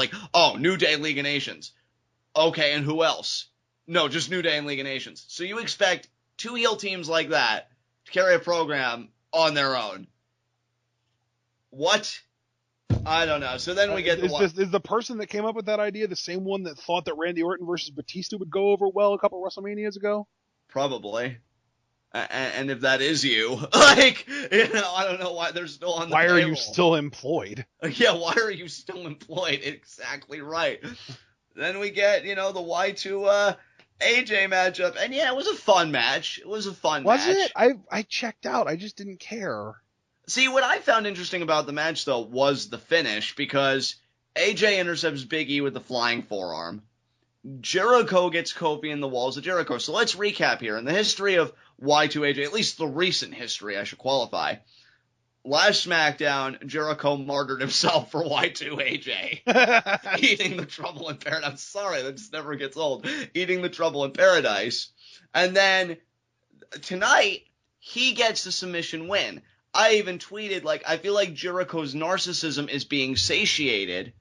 And now he's going to turn on AJ next week because they lay down the gauntlet to the New Day. Lose. And they lose because Jericho will say, well, why would I want to be tag team champions with a weight instead of an actual tag team partner? Because AJ, I was carrying Y2AJ the entire time, and you germ incubators can disagree, but you know I'm right, which is why the Y2 came first in Y2AJ, or just something like that. I don't freaking know. Jericho is such a narcissist. I think he's going to be like, well, wait, I ate a trouble in paradise. I got the submission win to get us these tag title shots, and then maybe he sees AJ really struggling or whatever, or I don't know, maybe AJ's just kind of sucking up the fan support, and then Jericho just starts thinking to himself, well, why am I here? I did all the work. AJ doesn't deserve this. I deserve this, and then he leaves. Because not being a champion is clearly better than being a champion, but I digress. So, yeah, that's the way I see it going down next week. Do you agree? Do you think Jericho's turning next week? I don't know, dude. The scary, really awful thing is, knowing the WWE, they'll have the New Day drop the titles to Y2AJ, and then at WrestleMania, we'll have a rematch, and that's where Jericho will turn on AJ after they lose the titles. And you know what? I guarantee you that rematch, so that WWE can at least try and feign that the story's got some flow, it would probably be a triple threat tag team matchup. I would think New Day versus League of Nations versus Y2AJ. And you know what? I could honestly see League of Nations winning the titles, which is ridiculous because they're literally one of the 2 or 3 worst things on Raw every week. I know. Somebody even came out and said tonight, they're one of the worst factions in history. They are. And, the crazy thing is, too, if they just had Barrett and Rusev doing all of the in-ring work, it would be so much better. But Sheamus is so bland, and Alberto Del Rio is so generic. And those are the guys that do the biggest amount of the workload. Yeah. It's awful because he's on my TV every week, but I miss Barrett so much. I know, dude. I know. And Del Rio is so boring. And yeah, I'm going to say it. And of course I would say it. I'm really starting to be convinced that Johnny Mundo just carried him in their matches because Del Rio just seems so boring with everybody else. Well, that's the thing, though. How much does that have to do with him just not caring anymore because he's working in a company he has no passion for? Yeah, and we've said that. I just don't see the passion anymore. And that God-forsaken double stomp. If I see one more setup for it, I think I'm going to hurt somebody. But yeah, League of Nations is awful, which is a shame because if nobody else, Barrett deserves better than this. And you want to know the kick in the nuts, ladies and gentlemen? He had better than this in Bad News Barrett. And they decided, well, it's not really going the way we wanted it to. Screw yourself. Pulled the plug. Yep. What a joke. So, yeah, I think Jericho's turning. You even had a more frightful thought, which, let's be honest here, you're probably more on the nose than I am, because what the hell am I thinking that WWE would be coherent for once? But, yeah, with that said, let's move on. What was the next segment after this? I don't know.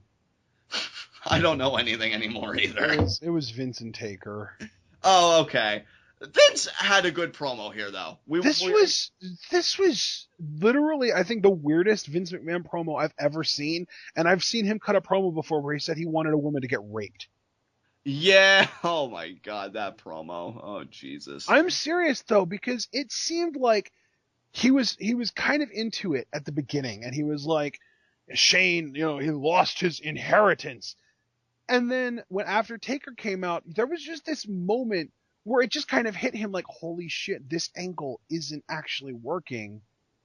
This is what it feels like to have no reaction. I don't ever want to experience this again. And the inflation, well, if his promo is a balloon, it deflated to just this like saggy little worthless thing. And he just, like, the final lines in his promo where it was like, I'm going to stop recognizing Shane as my son, and I'm going to see him as nothing more than a son of a bitch. And he was just, like, so exhausted and just done. Like, just let me say these horrible lines. And now I know they're horrible because the crowd isn't reacting to it. Let me go back to the back and watch the rest of this horrible show. And I know it's horrible now because the crowd isn't reacting at all. And let me just get this over with because I am just done with this day. Yeah, you know, it was weird. Did you notice that, though? You know, here's the thing, dude. Like, how can I put this? I noticed the tonal shift that you're speaking of, right? It seemed to me almost like he was, like, embarrassed for himself to have to say that line, the son or son of a bitch line. See, that may have been, but here's my thing, dude. Like, I feel like, for me, personally, this is actually perfectly in line with the McMahon character when he has drama with his own children. Because I think the whole idea is that this guy is so warped. Like, he's gonna do it. He's gonna send them to slaughter, but he's gonna try and act like he's doing it with a heavy heart. You know what I mean?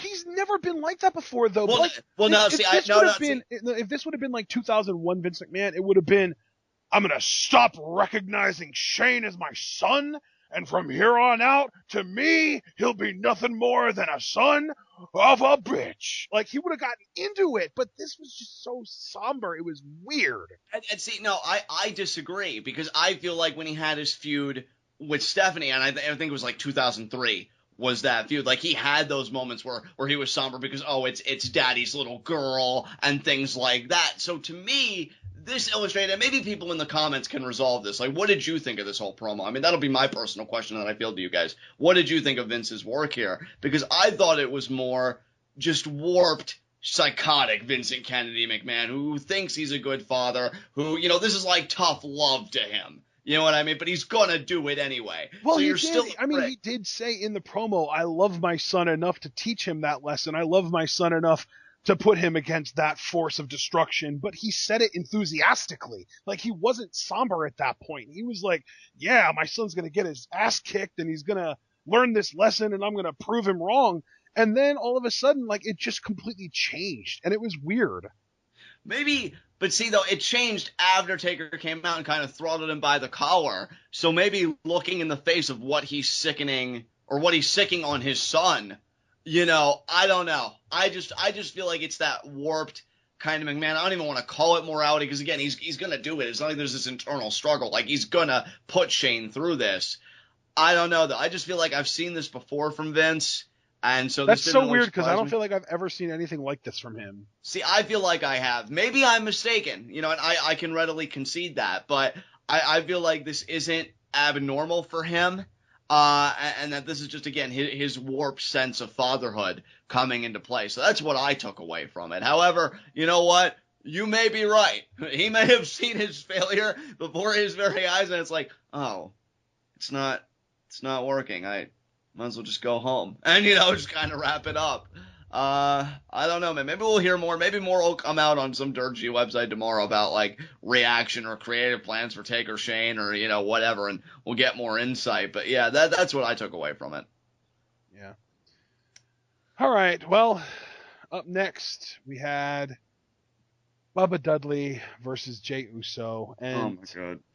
Yeah, dude, this really was a terrible show. And it's one of those things, too, where, like, I feel like, again, I've said this so many times over the course of the last few weeks, I'm so beaten down by the WWE that it's gotten to the point that I don't even realize how bad a show is until we look back on it. And it's just like, oh, my God. It's like, I don't know. I can't even think of a good example because I just feel so just dejected right now.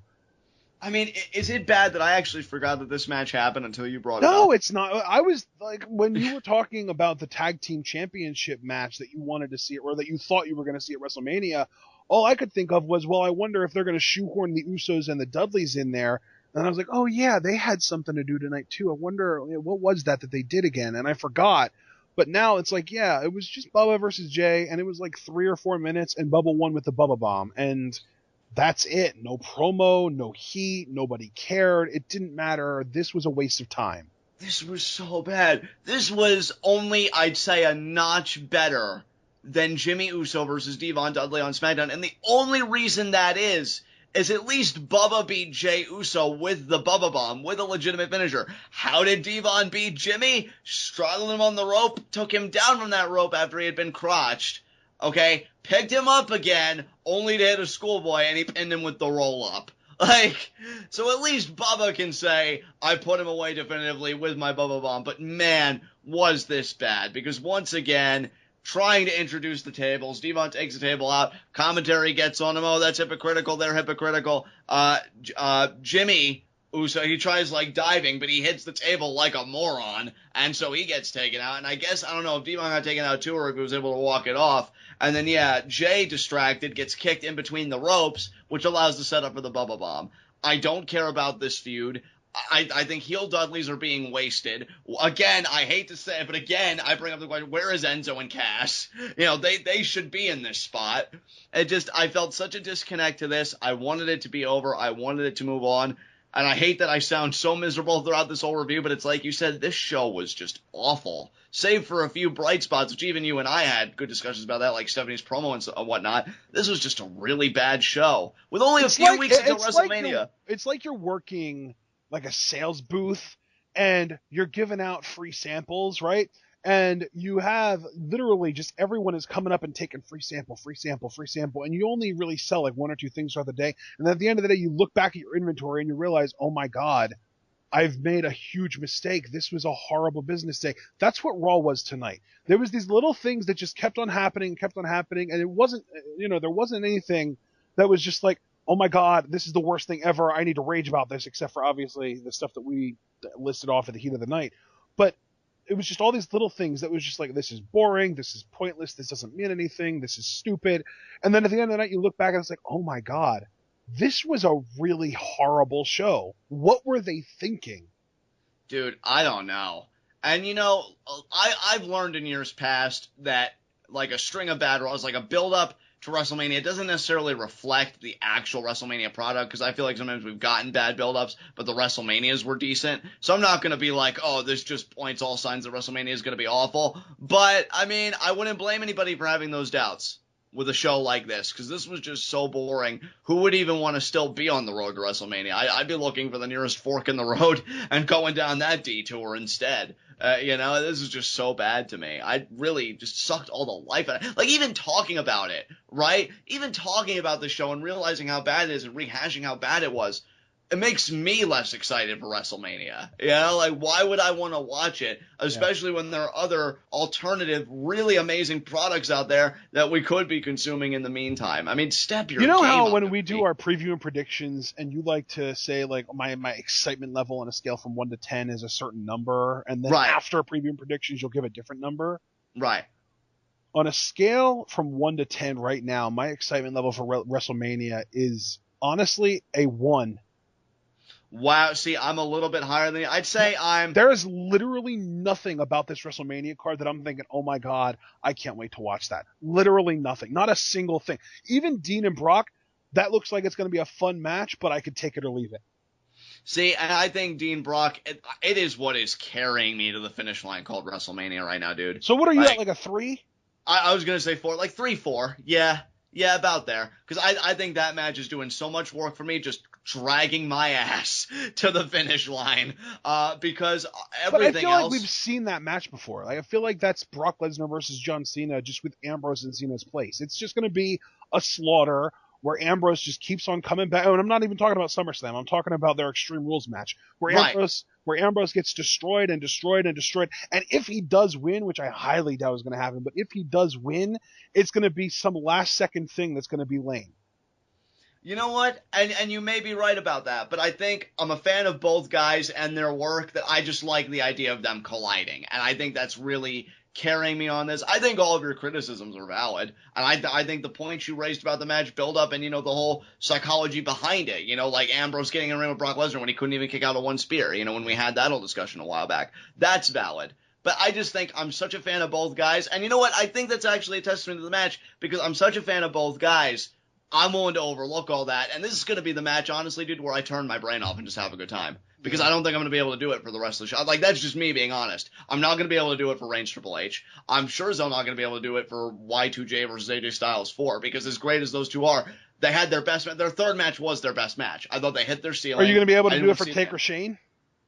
You know what? To a degree, I think just because of the curiosity. So yeah, I'm dreading that match. That's not even a match that's like, yeah, sure, it'll be decent, whatever. Like, you know, like with Dean and Brock, you know, that it moves.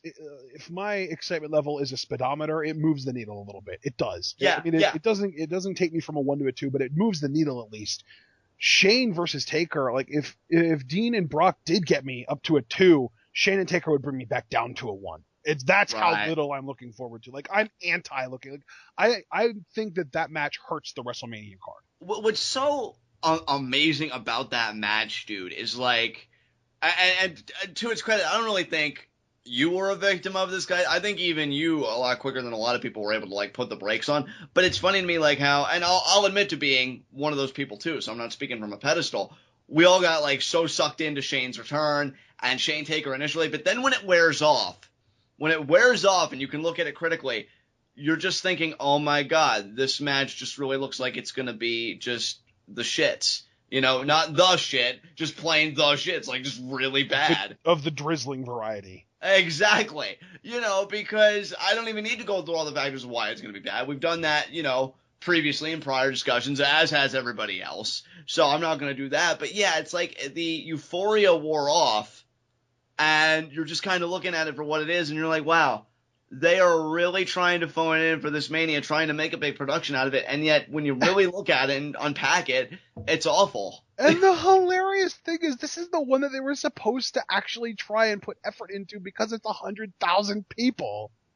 I know, dude, when you think about atmosphere and everything, like this WrestleMania in that regard is a big deal because of the stadium and just everything, and you figure it's in Texas, and you think about the legends that come from Texas and all of that, and this is what you're putting together. Yep. Like, I'm telling you, like, here's the thing, dude. This is the terrible thing. My current excitement level for WrestleMania is a 1, and if it was a scale from 0 to 10, it would be 0. It's that bad. Yeah.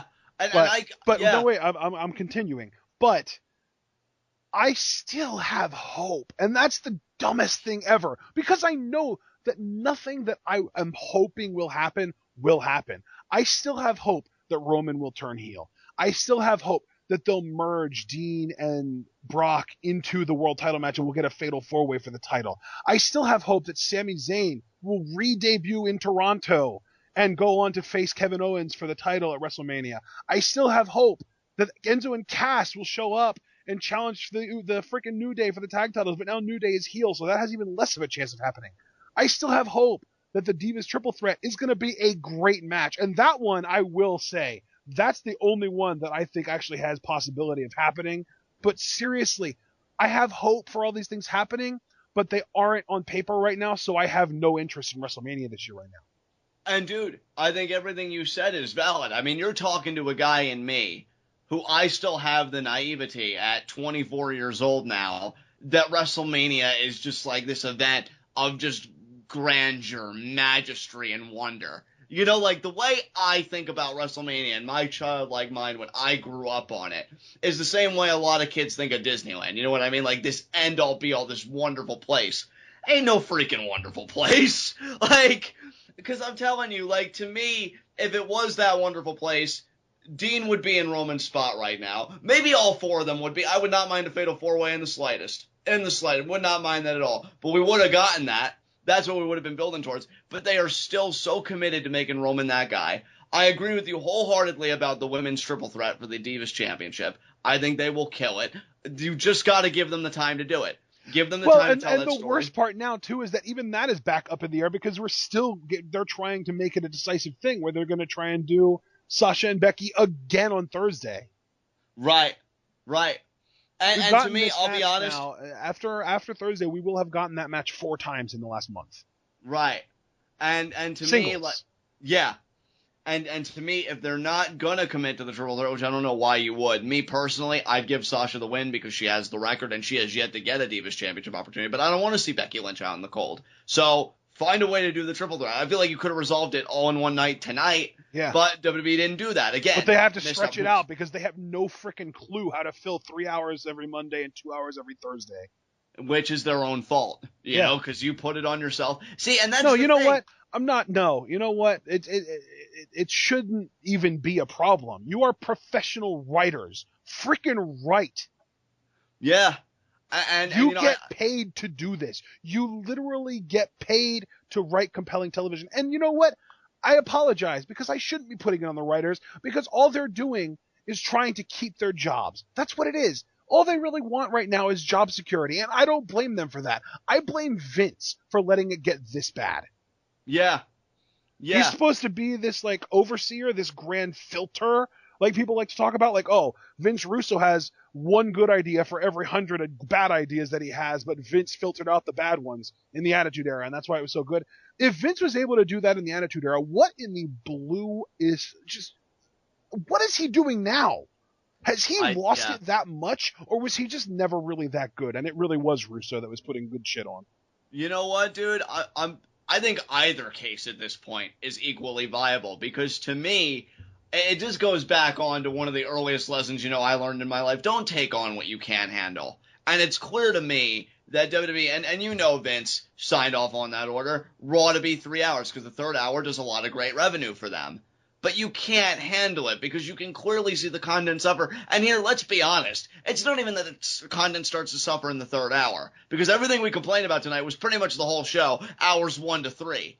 It's just whatever you are doing, it's not working. What you think is good, it isn't good. And you're right, Ashton, we can't blame the writers because in this day and age, who wouldn't want job security? Who wouldn't want to do whatever they would have to do to keep their job and to have a steady flow of income and a steady living? So I'm not going to take the piss out of them. I'm going to take the piss out of the guy that's so full of himself and, what he built that he thinks he can oversaturate the market with the WWE Network, 2 hours of SmackDown, 3 hours of Raw, and all this, and just not miss a beat. Well, newsflash for you, you have missed a lot of beats, and it's really starting to get on my last nerve because we're this close to WrestleMania. You're at a 1, and again, you said on a scale of 1 to 10, it will, 0 to 10, be a 0. And me, I'm just barely, at a 3, 3 to 4 because of Dean Ambrose, Brock Lesnar, and admittedly, now that we talked about it a little bit, the women's triple threat, because I do think that'll be really good. But, WrestleMania shouldn't settle for 3. Sure as fuck shouldn't settle for 0s. It is the show of shows. You saturate with all these live events and these pay-per-views, but this is supposed to be the one that is the best all year, and it's looking like a joke.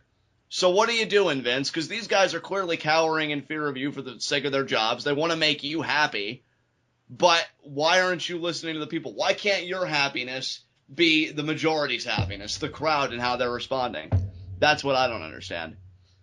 What came after Bubba versus Jey Uso? Golden Truth segment. Oh, Jesus fucking Christ. you know what? I actually tweeted at LaToya Ferguson of the AV Club, who she's going to resume Raw reviews next week. And I'm so sorry, LaToya, if you hear this. I am so sorry you have to do that. Not this week, though. Yeah, she stopped. She actually tweeted, I'm done tweeting about WWE for the night. She tapped out. And I don't blame her. I don't even say that negatively. I even told her if I wasn't on such good terms with my liver, drinking sounded so appealing right now compared to this show because Golden Truth. Oh, you regressed. How is that even possible that a storyline this bad, this fucking bad could regress? That's actually amazing to me. That's actually amazing that you put forth the effort. Wait, guys, wait. Truth actually seems like he's warming up to Goldust and we're making progress on this storyline. Well, clearly that can't be. We've got to take 12 steps back. How do we do it? Yeah, just have Truth seem totally schemed out by Goldust again, even though Goldust helped him out and he was okay with it on SmackDown. What? Oh my God, you people. They said there's this joke that's like, oh hey, what if pro is the opposite of con? What's the opposite of progress? Congress, ha ha ha. No, the opposite of progress is the WWE's writing team. Yeah, we're not in the mood for puns. Just none of that. Unless they're coming from Becky Lynch, in which case, all the time, please. Yeah, let's get some Subway puns, because God knows Natalya can't pull it off. Dude, this Golden Truth thing, I think it broke me, dude, because I can't even, like, I'm angry, yes, but I just laughed about it. Like, they broke me, dude. It's funny to me now. Like, this is comedy. Like, and not even the comedy that they want, because, oh, look, this guy that used to have an imaginary friend and this guy that paints his face and, you know, whatever, they're getting together. I smell a sitcom. No, fuck that shit. It's just so bad, I can't help but laugh. It's the WWE equivalent of The Room. It really is. And somehow it still comes off as hokier. I just expect, you know, you saying that, I just expect Goldust, oh, hello, Truth. Like, I don't Oh, hi, R-Truth. How's your sex life? Exactly. Well, it would have been better had you not ruined my wife's dress. Like, that's the quality of the writing here. I did not hit her. I did not. I tap. Golden Truth got me to tap. You're tearing me apart, Roman. Oh my God! All right, what came after Golden Truth? Please tell me the main event. Like, how much long? Kevin Owens versus Big Show.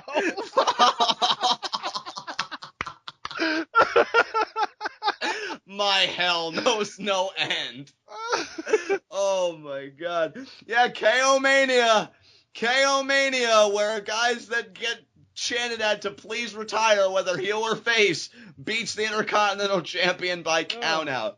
Yep. Oh my God. The same guy who it took, like, being pretty much doing a dive through a table to lose a last man standing match. We're just gonna make Big Show look so impressive because he crotched Kevin Owens on the rope.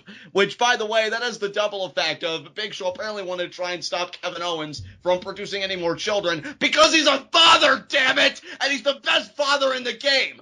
Fuck you, people! Kevin Owens for life. I am so sick of this crap. Screw the Big Show. You know what? If he wants his WrestleMania match so damn bad, you know what I want at WrestleMania? You know what I want? I want Kevin Owens, and see, I had to get this out because then I know I'm going to feel better. I want Kevin Owens to powerbomb Big Show on that apron so that Please Retire no longer becomes a chant, but something that the doctors are urging Big Show to do after the damage that Kevin Owens did. Screw you, Big Show. Screw everyone else. Suck it. Ugh. Channeling your inner young buck, I see.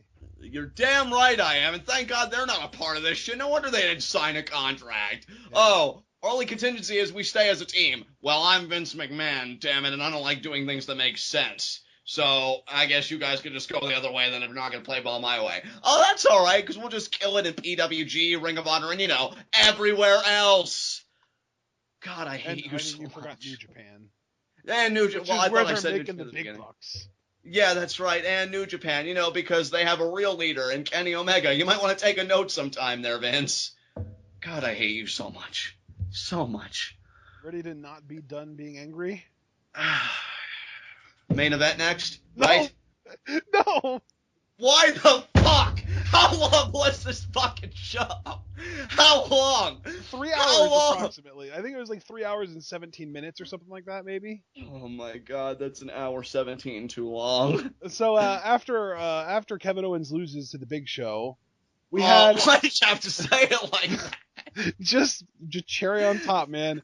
We had a Renee Young interview with Brie Bella. Oh my God, that's right. And Brie, right. You know what? She might have lost, but she has nothing to be ashamed of because she put up a good fight. You tapped out! What good fight? You tapped out! You gave up! Like, that was something else too. If I wasn't so excited about the fact that Brie lost, that booking made no sense to me. Just like it kind of made no sense to me tonight, but I digress. Like, you were like, oh, I'm going to do it for my family. I'm going to fight for my family. Well, you apparently don't have a lot of fight in you. Like, if I'm Brian, I'm like, wow, Brie, you really embarrassed me out there. Like, I'm kind of ashamed to be your husband right now.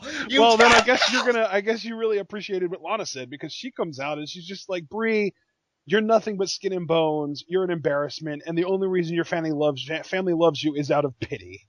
Lana is the baby face here. Lana is the baby face here. She's the only one with any spine to tell Brie what she needs to hear. You're nothing. You're nothing. Go home. Have your children. I want you to be happy. You know, with the life that you actually want. Clearly, you don't want to be here. You know, just go. Oh my God, these two are now mixing it up. Why? Why does Brie get the distinction? Why not Summer, since they already have history? Yes. Well, you I'll know- tell you why, John, because what's her last name? Bella. That's why. Oh my God. And actually, if we're being honest, her last name is Danielson, which is another reason why. I feel like it's been months since we've done the gag, you know, the one where I'm like, I change the number of therapists I go to every week. I feel like this Raw has made me regress because now I'm going to have to look up all those business cards again when we go off the air. Why is this a thing? Like, I understand, like, the whole thing, like, Bella does, but if we're really looking at it again, what we prefer, what would actually work, why not do it with the woman that Lana already has history with? And Summer, I mean, she did beat Paige, and I'm sure they're still trying to get Summer working as a heel. I guess they're trying to get Lana working as a heel now because, you know, she's kind of beloved by the fans. So they're trying to use this Brian, you know, Nikki, which is weird because she was a heel. But regardless, the rub that Brie has kind of gotten as a babyface from her injured family members to try and get Lana over as a heel now or establish her as a heel. You know what's so beautiful about you saying all that with a straight face? That is exactly the logic that they had in the writer's room for how this feud could work. Yeah, well, and the worst part, too, is, like, guys, Lana is super popular. The crowd absolutely loves her. You know what we really need to do is turn her heel. That's exactly the delivery. Like, that's what I'm so taken aback by, is the delivery you had is the exact same delivery they had in that room. And even that hint of enthusiasm at the end. So we need to turn her heel. Like, yeah, we can do it. No, you can't. You can't. And you shouldn't even try to. Lana being babyface was organic because she was with an asshole. No, but John, you don't understand. She can't be a babyface because baby faces make more money and we need to punish her because she made her engagement to Rusev public and ruined our storyline. I want to stab myself in the eye with a shard of glass. Like, the worst part is, like, I'm not even making this shit up. This is actually how they think. I know. Dude, that's why I want to stab myself with a shard of glass. I wouldn't do it like if it was a lie. You are absolutely 200% on point. This is how these people think. That is terrifying to me. That you punish a woman, what, for being happy? What, because... No. They're punishing her for ruining their storyline. Well, no, I was getting ready, though, to address that, because you say that she and they ruined the storyline, like her and Rusev, and I guess more her, because Rusev, at least, he pinned the U.S. champion tonight. We've already gone over that, you know, to death. You realize that when you're a figure in the WWE, you're already under scrutiny like any other celebrity, and you knew those two were together. You rolled the dice on that. You rolled the dice, and it blew up in your face. So she's the one that's wrong? How does that make any sense to any sense? Because she's being unprofessional, John. She's not, she wasn't, you know, it's not like they were forcing her to take Ziggler home with her. She was still going home to Rusev, but as the character Lana, she was with Ziggler. You know, I could say something really mean right now about Vince, but I'm going to let it pass. You know what? This was just whatever. You know, Lana, to me, I have no really reason to hate her. Like, if anything, I feel now you bad do. for her. Now you do because she insulted Brie Bella and her family. And I mean, she did call Daniel Bryan a goat-faced thing, which, I mean, obviously nuclear heat right there because she insulted Bryan.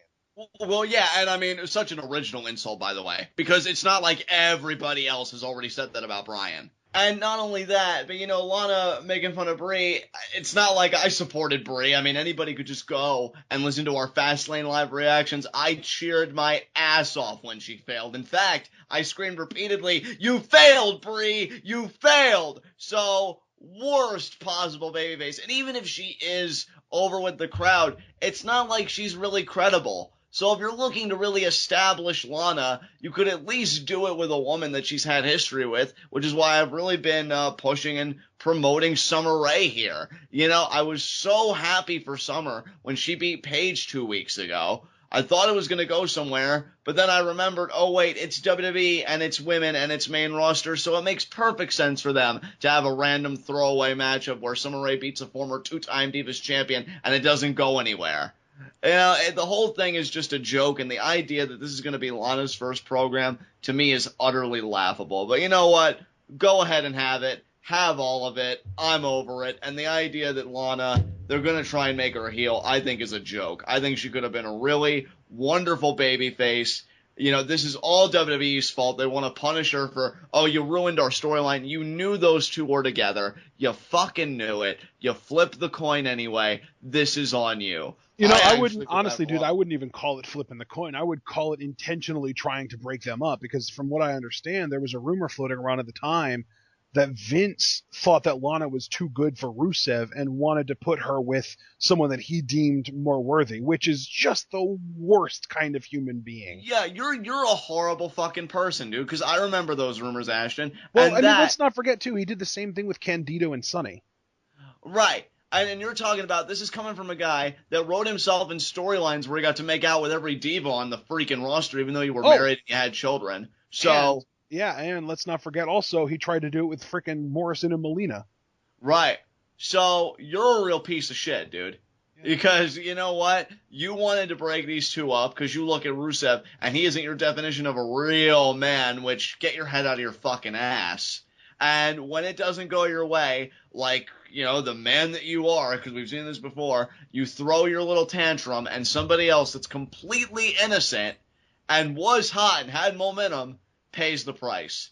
And again, I just have to say, fuck you. I feel like I've dropped more F-bombs in this one show than I have in the entirety of TWitWoW, but that's just how angry this Raw and just the WWE's infrastructure, just everything about it has made me tonight, because the whole thing is just one giant joke, dude. That's just how I look at it. So I've got nothing else to say about this. I mean, what do you think about this angle happening? Do you have anything you want to add? I guess what my thing is, I don't understand necessarily why now is the time of all times that they're deciding to put Lana into like a wrestling program. Like they're going to debut her, and they're deciding that the best person to debut her against in the ring maybe is Brie Bella. I mean, I could understand it if you wanted her to work with Natalya. This is why I said earlier, it would have made so much sense if they would have had Brie Bella doing the subway spot, because she's in incredible shape.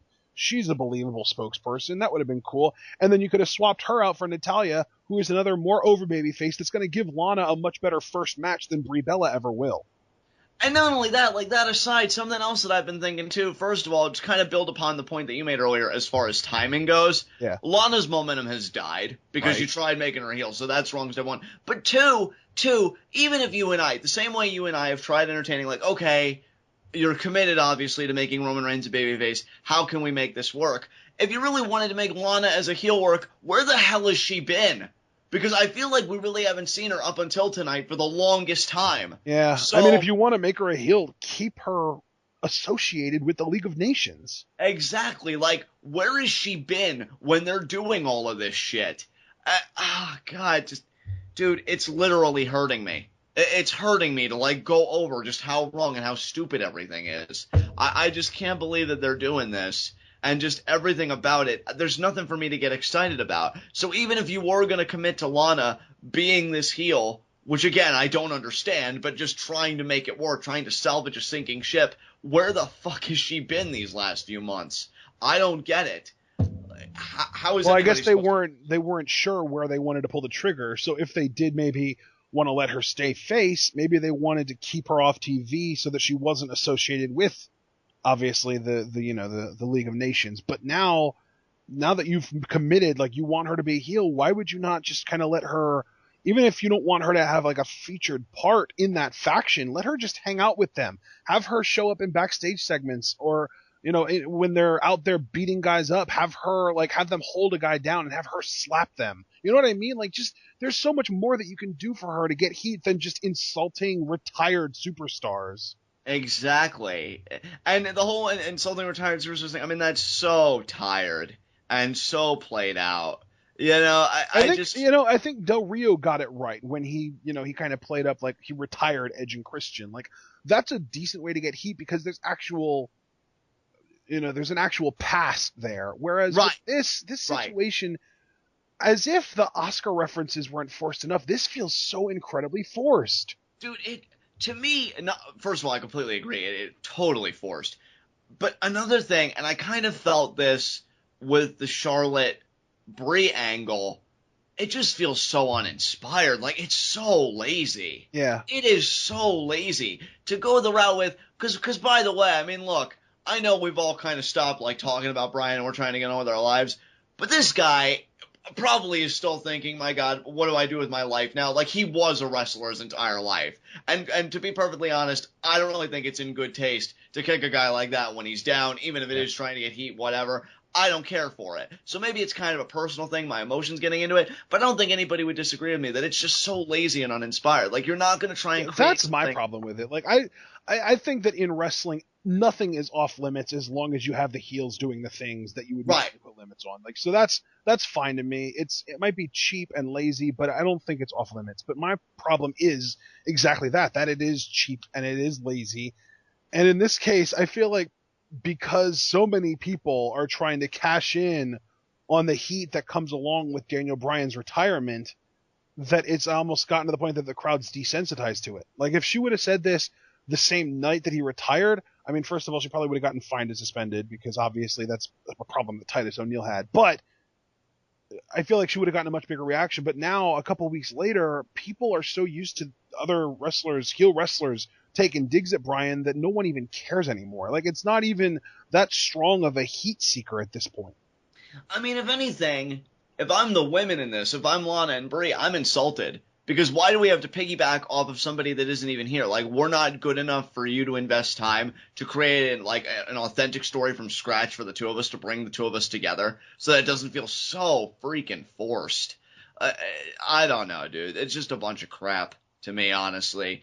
I think it's a slap in the face. Yeah, you know, because that is one goal, one wish, I should say, that I have for the Divas division, that there are more, like, substantive stories outside of the championship. Yeah. You know, like, I would love to see, and also I should probably qualify that because I don't want to put my foot in my mouth, and stories that don't revolve around, oh, you're with this guy, but I did something with him backstage, like, like a whole romance kind of relationship kind of angle, you know, like that kind of triangle kind of crap. Like, I want different and unique stories, you know. I don't know. Again, and maybe this is a cause of being spoiled by places like Lucha Underground, but can you blame us? When they do so many things right so consistently, and we get this by comparison, forced Oscar references, and just kicking a dead horse with Daniel Bryan's retirement to try and extrapolate that last little bit of heat that you can get, you really blame me for being this upset and this frustrated? Forget this, man. What came after this? Well, we had a match, Brie Bella versus Naomi, and Naomi won with what I can only describe as a really loose, grounded, modified octopus. Yeah, I mean, didn't even really look that effective, to be honest. Maybe that was more on Brie for selling, I don't know. But Brie taps out again, because, you know, that's all she seems to be really good at, is tapping out as a baby. Unless she's going, well, I mean, and even when she's going against Charlotte, but I was going to say unless she's beating Charlotte to get a title shot at her. Yeah, exactly. And then Lana comes out and really just laughs at Brie. You know, it would have been nice if, like, I mean, I don't mind the laugh, but I wish they would have kicked it up a notch. Maybe Lana comes out, and while Brie's, like, getting up, you know, Lana slaps her or something. You know, some physicality, because Brie even threw on a gauntlet until you get in the ring. How pointless was that? That was such an absolutely meaningless appearance. Like, Lana literally just had her music hit. She comes out. She stands there with a smile on her face, almost as if to say, ha ha, Brie, you lost. And then we cut to commercial. What did that accomplish, other than me getting to hear Lana's amazing theme, which I'm not going to complain about, but still, right? What was the point of that happening? Well, see, and I think, again, I hate to keep, like, hashing this term, but, like, missed opportunities, because one of the things in that preceding segment, Brie was pretty much saying, well, Lana, you have no right to criticize me until you get in the ring, right? She was pointing out her lack of in-ring experience. Well, why not go when Brie is down and have Lana, like, slap her or put the boots to her, you know, get that level of physicality that Lana is doling out to Brie? I mean, we have seen Lana get physical before. She was put into a camel clutch by Summer Rae. Right, and I like that. You know, I'm just saying, with Lana as the heel, why not take advantage of Brie when she's down? Why not pick those bones? But instead, you just kind of laugh, and it just kind of sits there, so Brie gets to go to the back and just move right on to the next show, whatever that is. Yep. You know, it just makes no sense to me. I felt the disconnect. I feel like they didn't take it far enough, I think was my problem. So, yeah, this was pointless. Well, I mean, when you say far enough, it implies that they took it to a certain level that could have gone further. I don't feel like they took it anywhere. Yeah, it was just kind of, yeah. I mean, Gears didn't even get started. I don't really know what else to say about that. Just pointless. Absolutely pointless. All right. Well, just to kind of sum everything up, guys, we have gone from finding out that Chris Jericho and Y2J are committed enough to being a tag team that they're challenging for the titles. Vince McMahon, for some reason, breaking down in the middle of the ring and very solemnly somber, just not even wanting to be there, finishing off a promo. The Undertaker showing up for about 20 seconds, maybe not even that, if you don't count his frickin' entrance, which was a solid 3 or 4 minutes, to say like 5 words. Bubba Dudley beat Jey Uso in a singles match.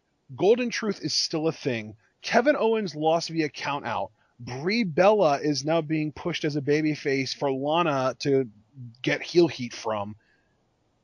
Then she lost to Naomi, by the way, so that's a great credible first opponent for Lana. And now, because we lost a bigoted racist in the Hall of Fame last year, we need to add one this year to make up for it. So the fabulous Freebirds are being inducted. Yeah, Michael Hayes gets the nod. What a wonderful guy. Called Mark Henry the N-word one time at a party, and how did they make up for it? They put the ECW title on him, or so the story goes that I've read. So, yeah, you got an established racist in your Hall of Fame. Congratulations. Yeah, and the worst part is, this guy was a racist when you put him in the Hall of Fame. At least when Hogan got put in the Hall of Fame, people didn't know about it, and you could take him out when it became public. This is so much worse than that. Yeah, because you have that history, you know? Like, I can't believe that. And really, if you're a Hogan fan, I think you've got to be somewhat pissed because the hypocrisy just reeks here to me. Yeah. Like, either all of it's okay or none of it is, you know, quote a line from South Park. And, yeah, to them, it's like they're trying to break that middle ground. Oh, it wasn't okay for Hogan, but because Michael Hayes works for us and he's whatever, it's acceptable for him. That's horrible. You're horrible people. Oh, man. I mean, we complained when Carlos Colon got inducted, and obviously that was a lot worse than this, but at least with that, the horrible things that Carlos Colon did were in, I mean, I guess I shouldn't say another country because technically Puerto Rico is a territory of the United States, but it wasn't something that most United States wrestling fans were aware of. This is something that's been out there for a while. Yeah. This is like frickin' Jimmy Snuka killing his girlfriend in the 80s kind of out there. Like, people frickin' know about this. Yeah. Like, it just makes them look so bad when this has been just so established for years. Like, hey, let's take the biggest name in our company's history and make an example of him, only to make some schmuck from Texas take his place in the Hall of Fame. Exactly. Oh, my God. Yeah, I mean, as if the creative direction of this company wasn't disgusting enough. I guess this tells you a lot about the ethics of this company, too. You know what the sweet irony of this is, too? And I just realized I don't know if there's really anything sweet about it, but tell me what the irony is. Well, I mean, just you know, laughable in their face kind of thing. This induction was made on the last day of Black History Month. Black History Month! Yeah. How crazy is that? And then, you wanted of course, too, when we get to the main event segment, who's the one announcer that Triple H decides to toss around like a frickin' ragdoll? Byron Saxton. I guess that was for punishing him for being filmed by the one fan handing Roman Reigns that blood packet. This is what you get, Byron. Oh, my God. But, yeah, that main event. Dean Ambrose versus Alberto Del Rio. Which, I mean, actually, that's not even next. Are you kidding me? No, Sasha and Becky were talking backstage that's right. about how, like, you know, the one says, if I would have just had more time, I would have beaten you. And the other one's like, no, if I would have had more time. You do realize that this wasn't, like, a beat-the-clock challenge, right? You had plenty of time. You lost. Both of you were pinned by the other person. The referee's hand hit 3 while your shoulders were both down. You lost, both of you. Yeah, it wasn't like this was a time limit draw. This was a double pin draw. It wasn't like, you went the full 60 minutes and it was a tie and they called it that. No, like, you guys both, technically you both won, but you also both lost. Yeah. So the whole time factor really doesn't make sense to me. No. And if you're Sasha, I mean, let's be honest here, you must have done something that you beat yourself, because that was totally offense on your part. So rather than saying, oh, if I had another minute, no, it should be, oh, if I only had just a little bit more consciousness, I could have pinned you there. But I digress. Charlotte then, yeah, she appears and she pretty much makes the announcement for SmackDown, and then she just has this, I don't know, maybe it's just me being in a horrible mood, but she has that cringy line because Becky Lynch is all happy they get another shot, and she's like, ew, you're like that boy, I think asking the girl at like the 7th grade dance, that would like, it's like, yeah, like the your crush in high school asked you to the after school dance, and you know, the problem here isn't necessarily the content, it really is the delivery, because if it would have been somebody that can cut a promo using that line, they could have made it seem like Sasha and Becky were really pathetic, and then it was like, yeah, like you're getting this match, but you're still like, act like you've been there before, seriously. But it was Charlotte, so she just made herself look like a jackass. Who am I gonna beat at my first WrestleMania? No one, because if I can get at least one thing that I want in my life, you will drop that Divas Championship to Sasha Banks. That's the answer to that freaking question. And then go back to NXT where they can protect your massive lack of talking ability. Yeah, she's so flawed. All right. Dude, like, I feel bad, honestly. I do. I feel bad for her because when she was in NXT, she was so good. You know, she got protected. That's the secret right there. She was so well protected in NXT. I feel like she cut maybe a grand total of like 5 long-winded promos, and now she's cutting 5 every other week.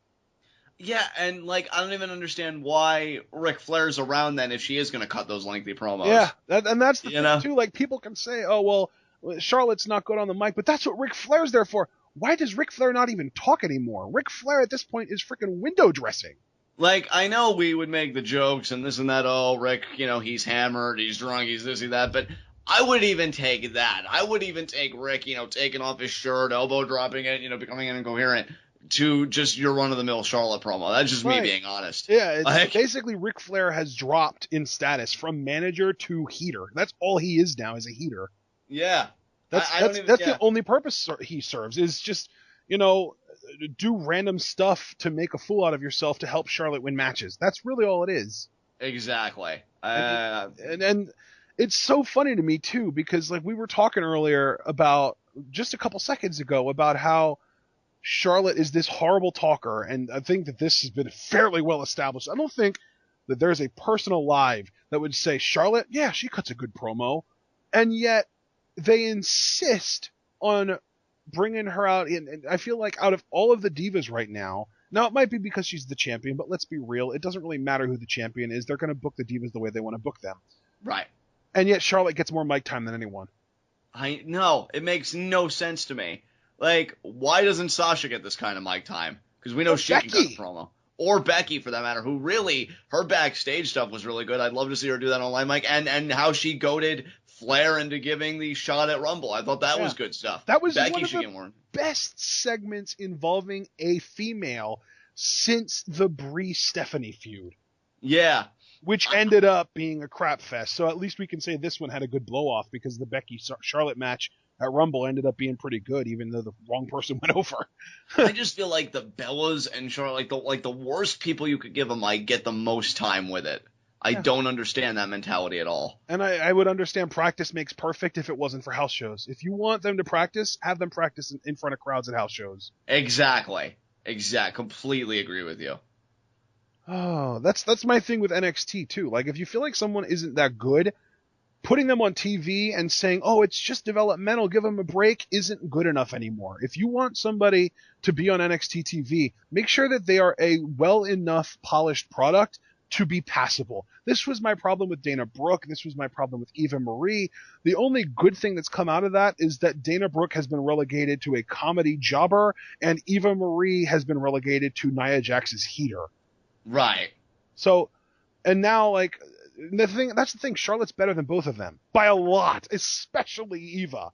But like, what I think people are blinded by is how good she was in NXT. And I think that the reason they're blinded, that they're allowed to allowing themselves to be blinded by that is because in NXT she was so well protected.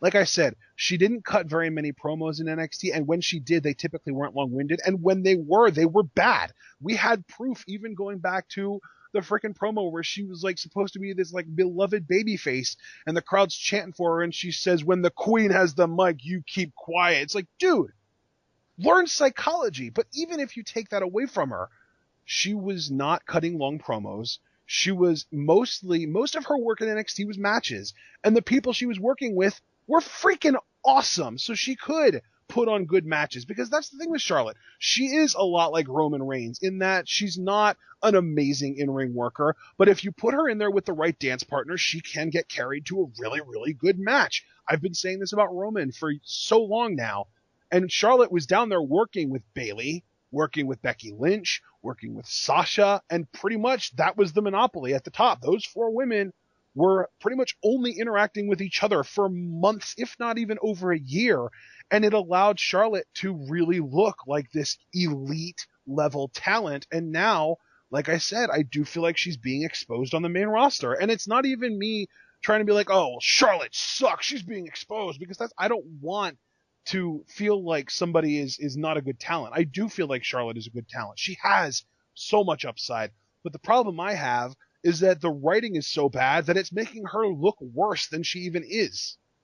I feel like really good writing, and I've said this in the past, not just about Charlotte, but a multitude of talents, throughout the history of TWitWoW. I feel like really competent and sound writing is always going to accentuate the positives, hide the negatives. And if you don't believe us, look no further than Chavo Guerrero, because in WWE, he really did not do anything. I mean, his best time was when he was on Paul Heyman's SmackDown teaming up with Eddie, and then he became a caddy, and then he basically got relegated to not really being much at all.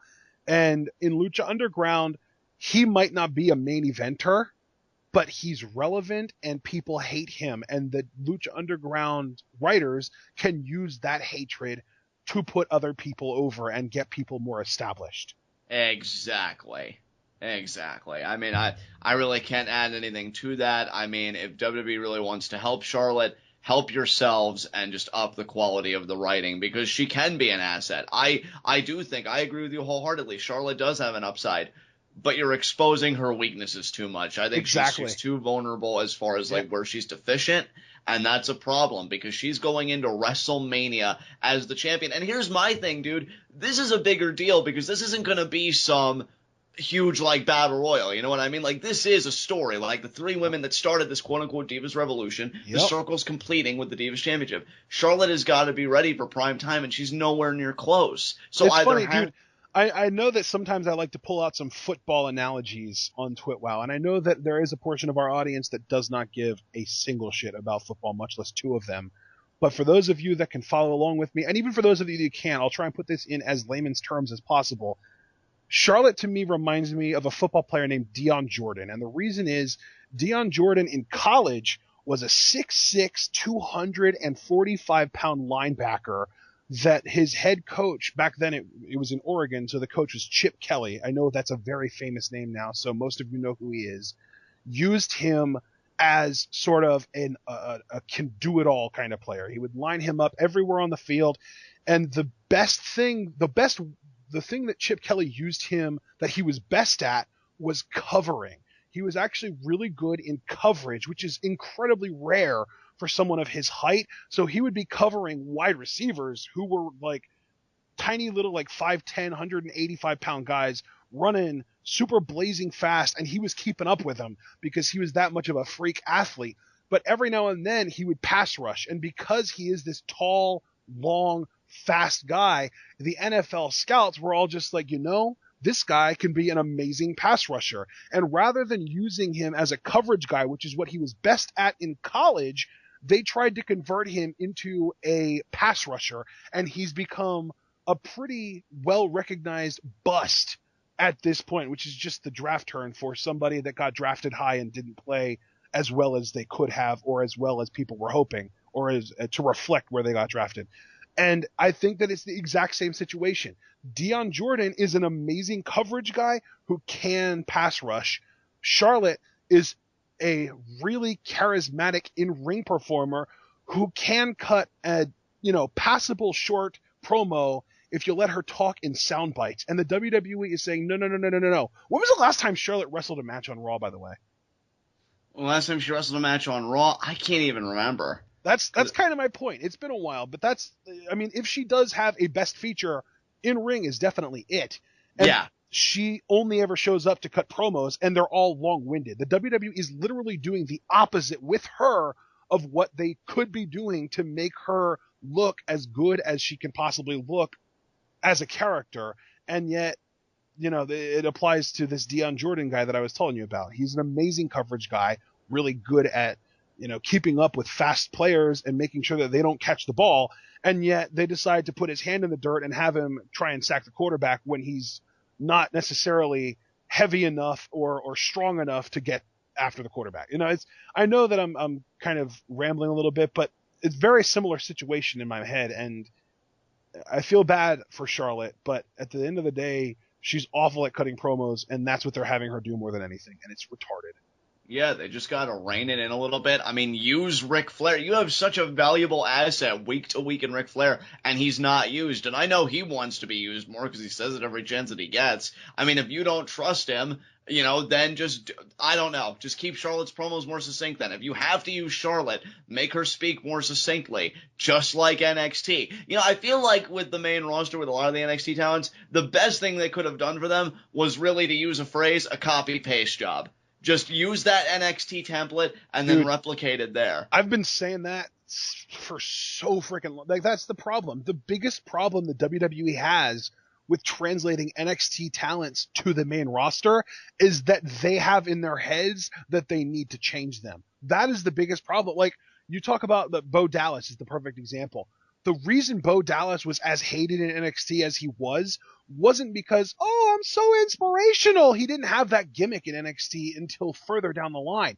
The reason he got as hated as he was is because here's this 21-year-old kid. He gets pushed to the moon. He wins the world title when nobody was cheering for him, even though he was supposed to be a babyface. And he's cutting promos on established 10-plus year indie guys, calling them kids and saying that maybe one day you'll be as good as me. That is how Bo Dallas became the hated heel that he was in NXT, and get people to literally chant, Bo, leave, meaning telling him to get out of the building by the end of his run because he was that loathed. Now they bring him up to the frickin' main roster with the gimmick that he had at the time in NXT turned up to 11, which was this inspirational, like, you can do it if you just Bo leave kind of thing. Completely skipping over everything that got him where he is in the first place. Exactly. Like, I feel like it would have worked so much better. And they started, in my mind, down that path, making him undefeated and whatnot, but never followed up with a meteoric championship win like the Intercontinental title or something. Never really something that would make him think, I'm so above you guys, despite being so young and just, like, so out of his mind. Yeah. Same thing with Charlotte. Exactly. You had all the great things with Charlotte, and you're just not doing it because you feel like they need to be changed, which prompts my question, what the fuck were they doing in developmental in the first place if you were going to tinker with them anyway? Yep. Like, just so backwards. Oh, my God. It's so bad, and that really is the thing. Charlotte, when she was in NXT, no one at any point said that this was Ric Flair's daughter. She's got these amazing, this family lineage. She tried so hard to disassociate herself from Ric Flair in NXT. Yeah. And then they bring her up to the main roster, and the first thing, she literally is introduced as Ric Flair's daughter. I have nothing to add, man. We can move on. Ridiculous. Oh, well, now we have our main event, so it's about time, right? Hallelujah. I feel like I miscalled that like 2 or 3 times already. So you have been calling for the main event since the Golden Truth segment.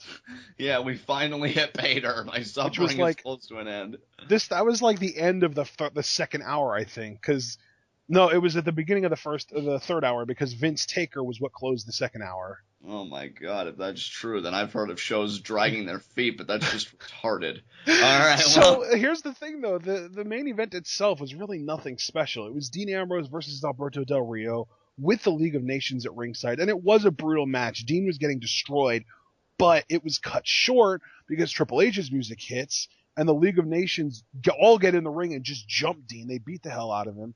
And then Triple H cuts a promo, and while he's talking to Dean freaking headbutts him and attacks him and just beats the crap out of him. And then Triple H is just like, okay, time to shut this down. And he kicks him in the gut, pedigree, desperation. And then he says, you want this title match? You freaking got it.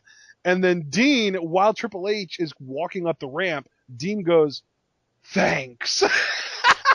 Yeah. Literally, not even joking, between Dean saying, oh, by the way, I talked to Roman earlier, and he says hi. That and the thanks. The two one-liners, literally one-word one-liners, were the best moments of this entire show, other than Ryback beating the absolute shit out of Adam Rose. Dude, the chemistry between Dean Ambrose and Triple H in this segment was just on fire to me. These guys were so on point. I love that Dean only had that one-word response. And you know what? I like it, too, because it's different. Because I'll be honest with you, Ashton, when you saw Dean kind of inching, like a snail over to the mic with whatever energy he had, I thought he was going to talk trash, like, oh, you didn't break me, or oh, you're this or that. But just thanks. The simplicity of it makes it so rich to me. And Triple H... And I love it, too, because it does kind of fit now a little bit more, even though he's not really insane. It does fit, I think, a little bit more, giving responses like that with the whole lunatic fringe kind of mantra. Because Triple H is looking at Dean Ambrose like, is he serious right now? I just pedigreed him. He got assaulted by Brock Lesnar a week prior. He's eating dirt right now, and he thanks me. So he rolls his sleeves up, tosses Dean out. Dude, this was so good, too. Triple H's reaction, it literally looked like that moment when you piss your parents off to the point that they just stop yelling. They were yelling at you. You were having that screaming fit, and they just stop yelling, and you see them walking to the cabinet to grab their belt, and you just know what's coming, and it's just like, oh shit, what did I do? Triple H stops, turns around, looks at Dean, starts unbuttoning his cufflinks and rolling his sleeves up, and then he gets in the ring, and he grabs Dean, and he proceeds with a beatdown that rivals the one that Roman Reigns got last week, but the difference is they were getting booed. He was getting booed this time, whereas last week it was one more time. So, the WWE is going to do what the WWE wants to do, and it's a dumb decision, but it looks to me like they might be being like, we're not going to get Roman over on his own, so let's just use Dean to get Triple H super hated as a heel before we bring Roman back. And you know what, dude? I'm going to reiterate what I said on SmackDown TWitWoW. I love the promo Triple H did on SmackDown. I'm loving how he's carrying himself and portraying himself. Yep. He just needs the proper babyface to work with. Dude, he's doing everything, and this is such a rare thing for Triple H. Because for his entire career, he has literally made a career out of being the heel but trying to get the crowd to give him a babyface reaction. And he's doing everything in his power right now to be a heel, to get that heel heat, to get the crowd to hate him. And it's only working because of Dean Ambrose. Because Roman Reigns is that bad of a babyface that the crowd still likes Triple H when Roman's involved. I mean, I was just getting ready to say that this whole thing was just confirmation to me and my sentiments on the whole Triple H SmackDown promo, because I said he was doing quality heel work. It's just, this isn't a real babyface he's working with, because Roman's so divisive with the crowd. How can you even really call him a babyface? And yet you get Dean Ambrose, who it seems, even if he does get boos, I mean, far outweighed by cheers. I didn't even hear any boos tonight for Dean. No, there weren't any. And, that just proves my point. It's not Triple H here. Triple H, to your point, Ashley, is doing everything right. He just needs the proper babyface foil. Enter Dean Ambrose.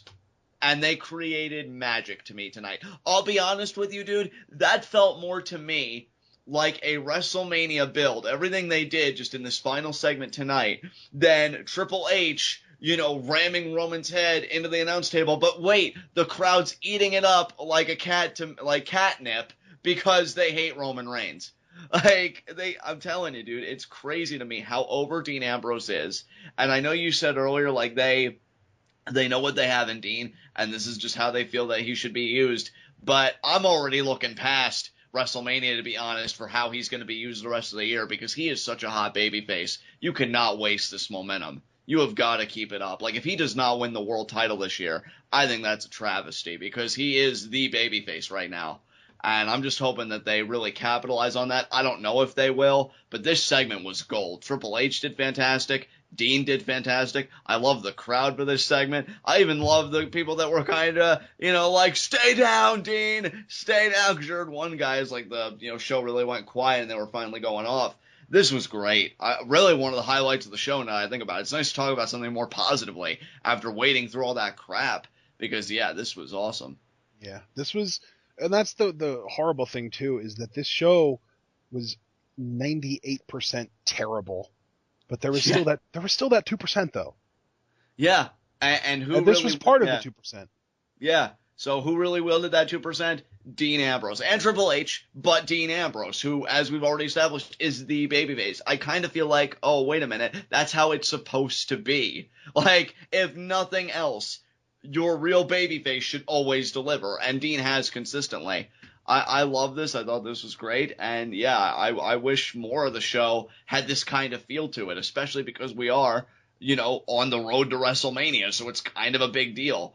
So Dean does get his title match. We don't know if it's going to be in the Toronto show or next week or how it's all going to pan out, but I'm very curious. In fact, I saw a very interesting tweet. I hope I pronounced his name right. I know he complimented me on it doing it once. Mark Schoeneman said, how is Roman Reigns going to really be viable, believable as a babyface if he doesn't help Dean win the title in Toronto? Like, if we don't get a Roman run-in by the time Toronto rolls around, because that'll be March 12th, and Roman has, like, no involvement, how are people really going to support him? Because, I mean, Dean's your best friend.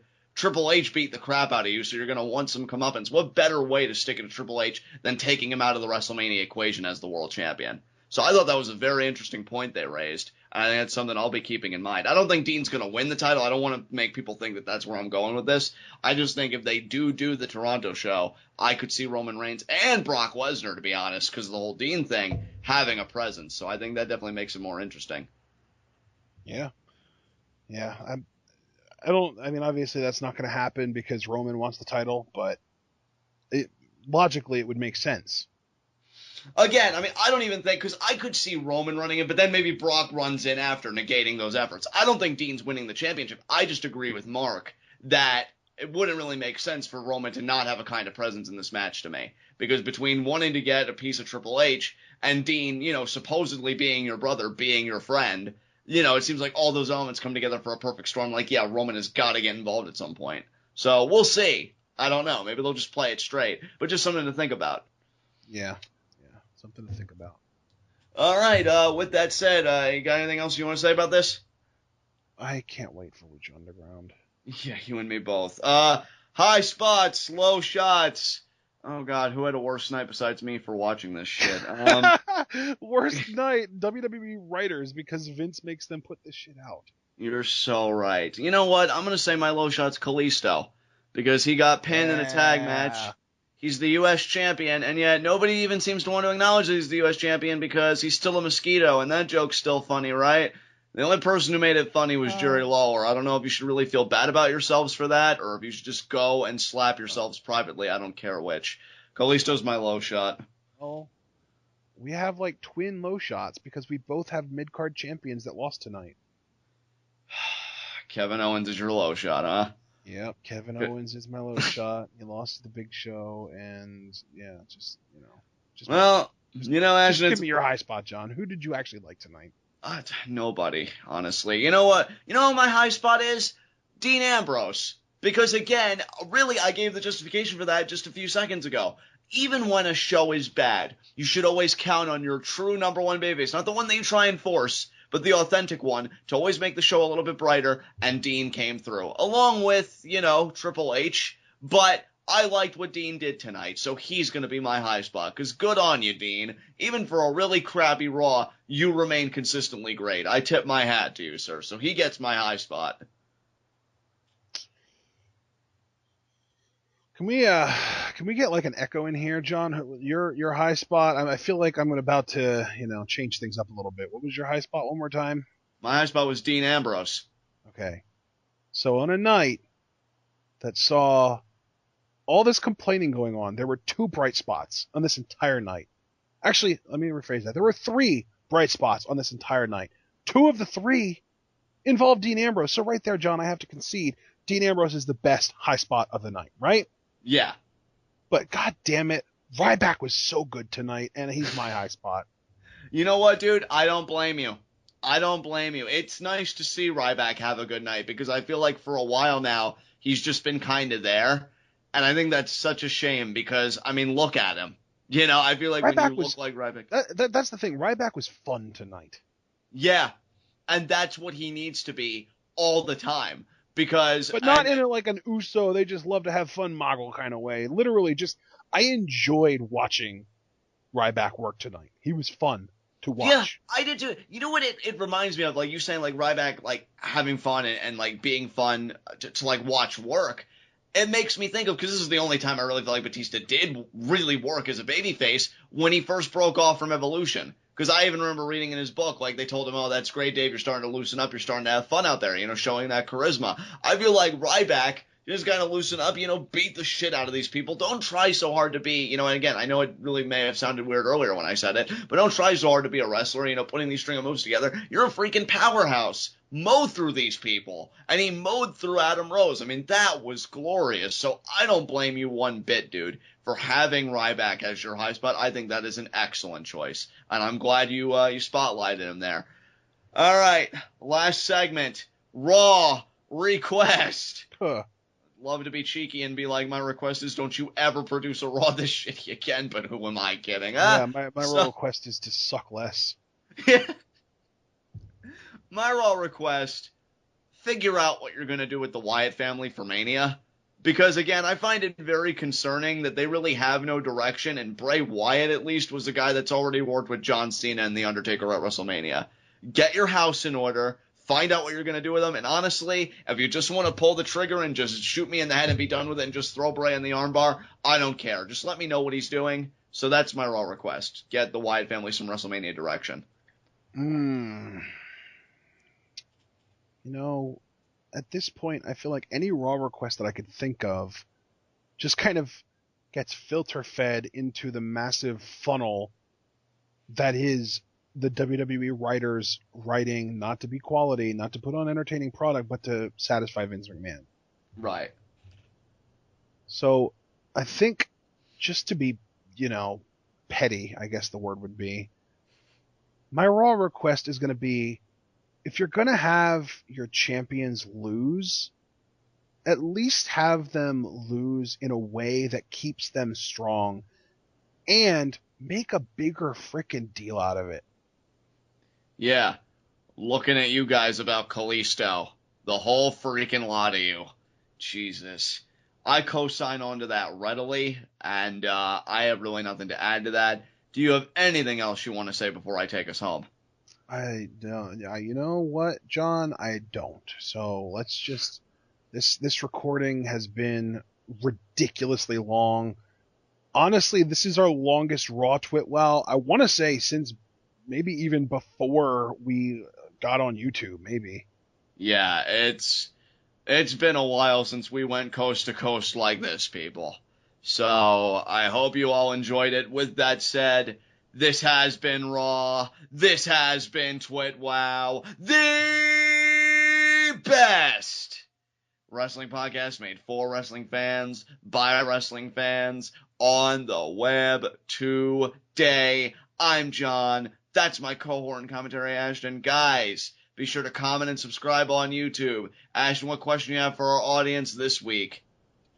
Okay, so just to kind of lighten the mood a little bit, because this was a brutal episode of Raw, and we didn't show it any mercy. I want you guys to tell me, I want you guys to tell John, I want you guys to let us know, just kind of in general, two things. First of all, were we too harsh on this show? Are we getting to the point that it's like we're overly cynical about Raw, or was it really as bad as we think it was?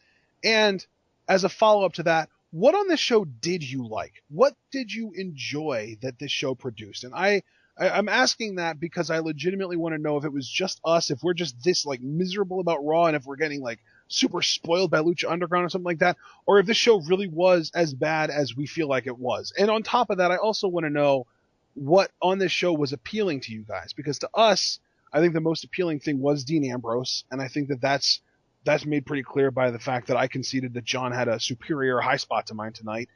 And I think personally, on a personal level, John, I know you did say that you agreed with this. Ryback was good tonight. I want to know what else you guys thought was good tonight, because and this was just, in my opinion, this was the worst Raw that we've had probably, and I'm going to say it, probably since the one that Michael Strahan was on a few years ago.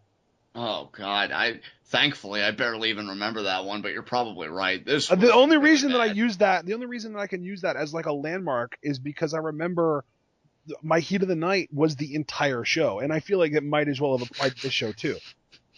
Yeah, I remember that. That was legend status. All right, guys, be sure to take the conversation over to Tweetop. That is Pro Wrestling is taking over Facebook. I'm thinking if you guys hated this show as much as we did, it might be a nice support group, because I'm sure your pain isn't alone.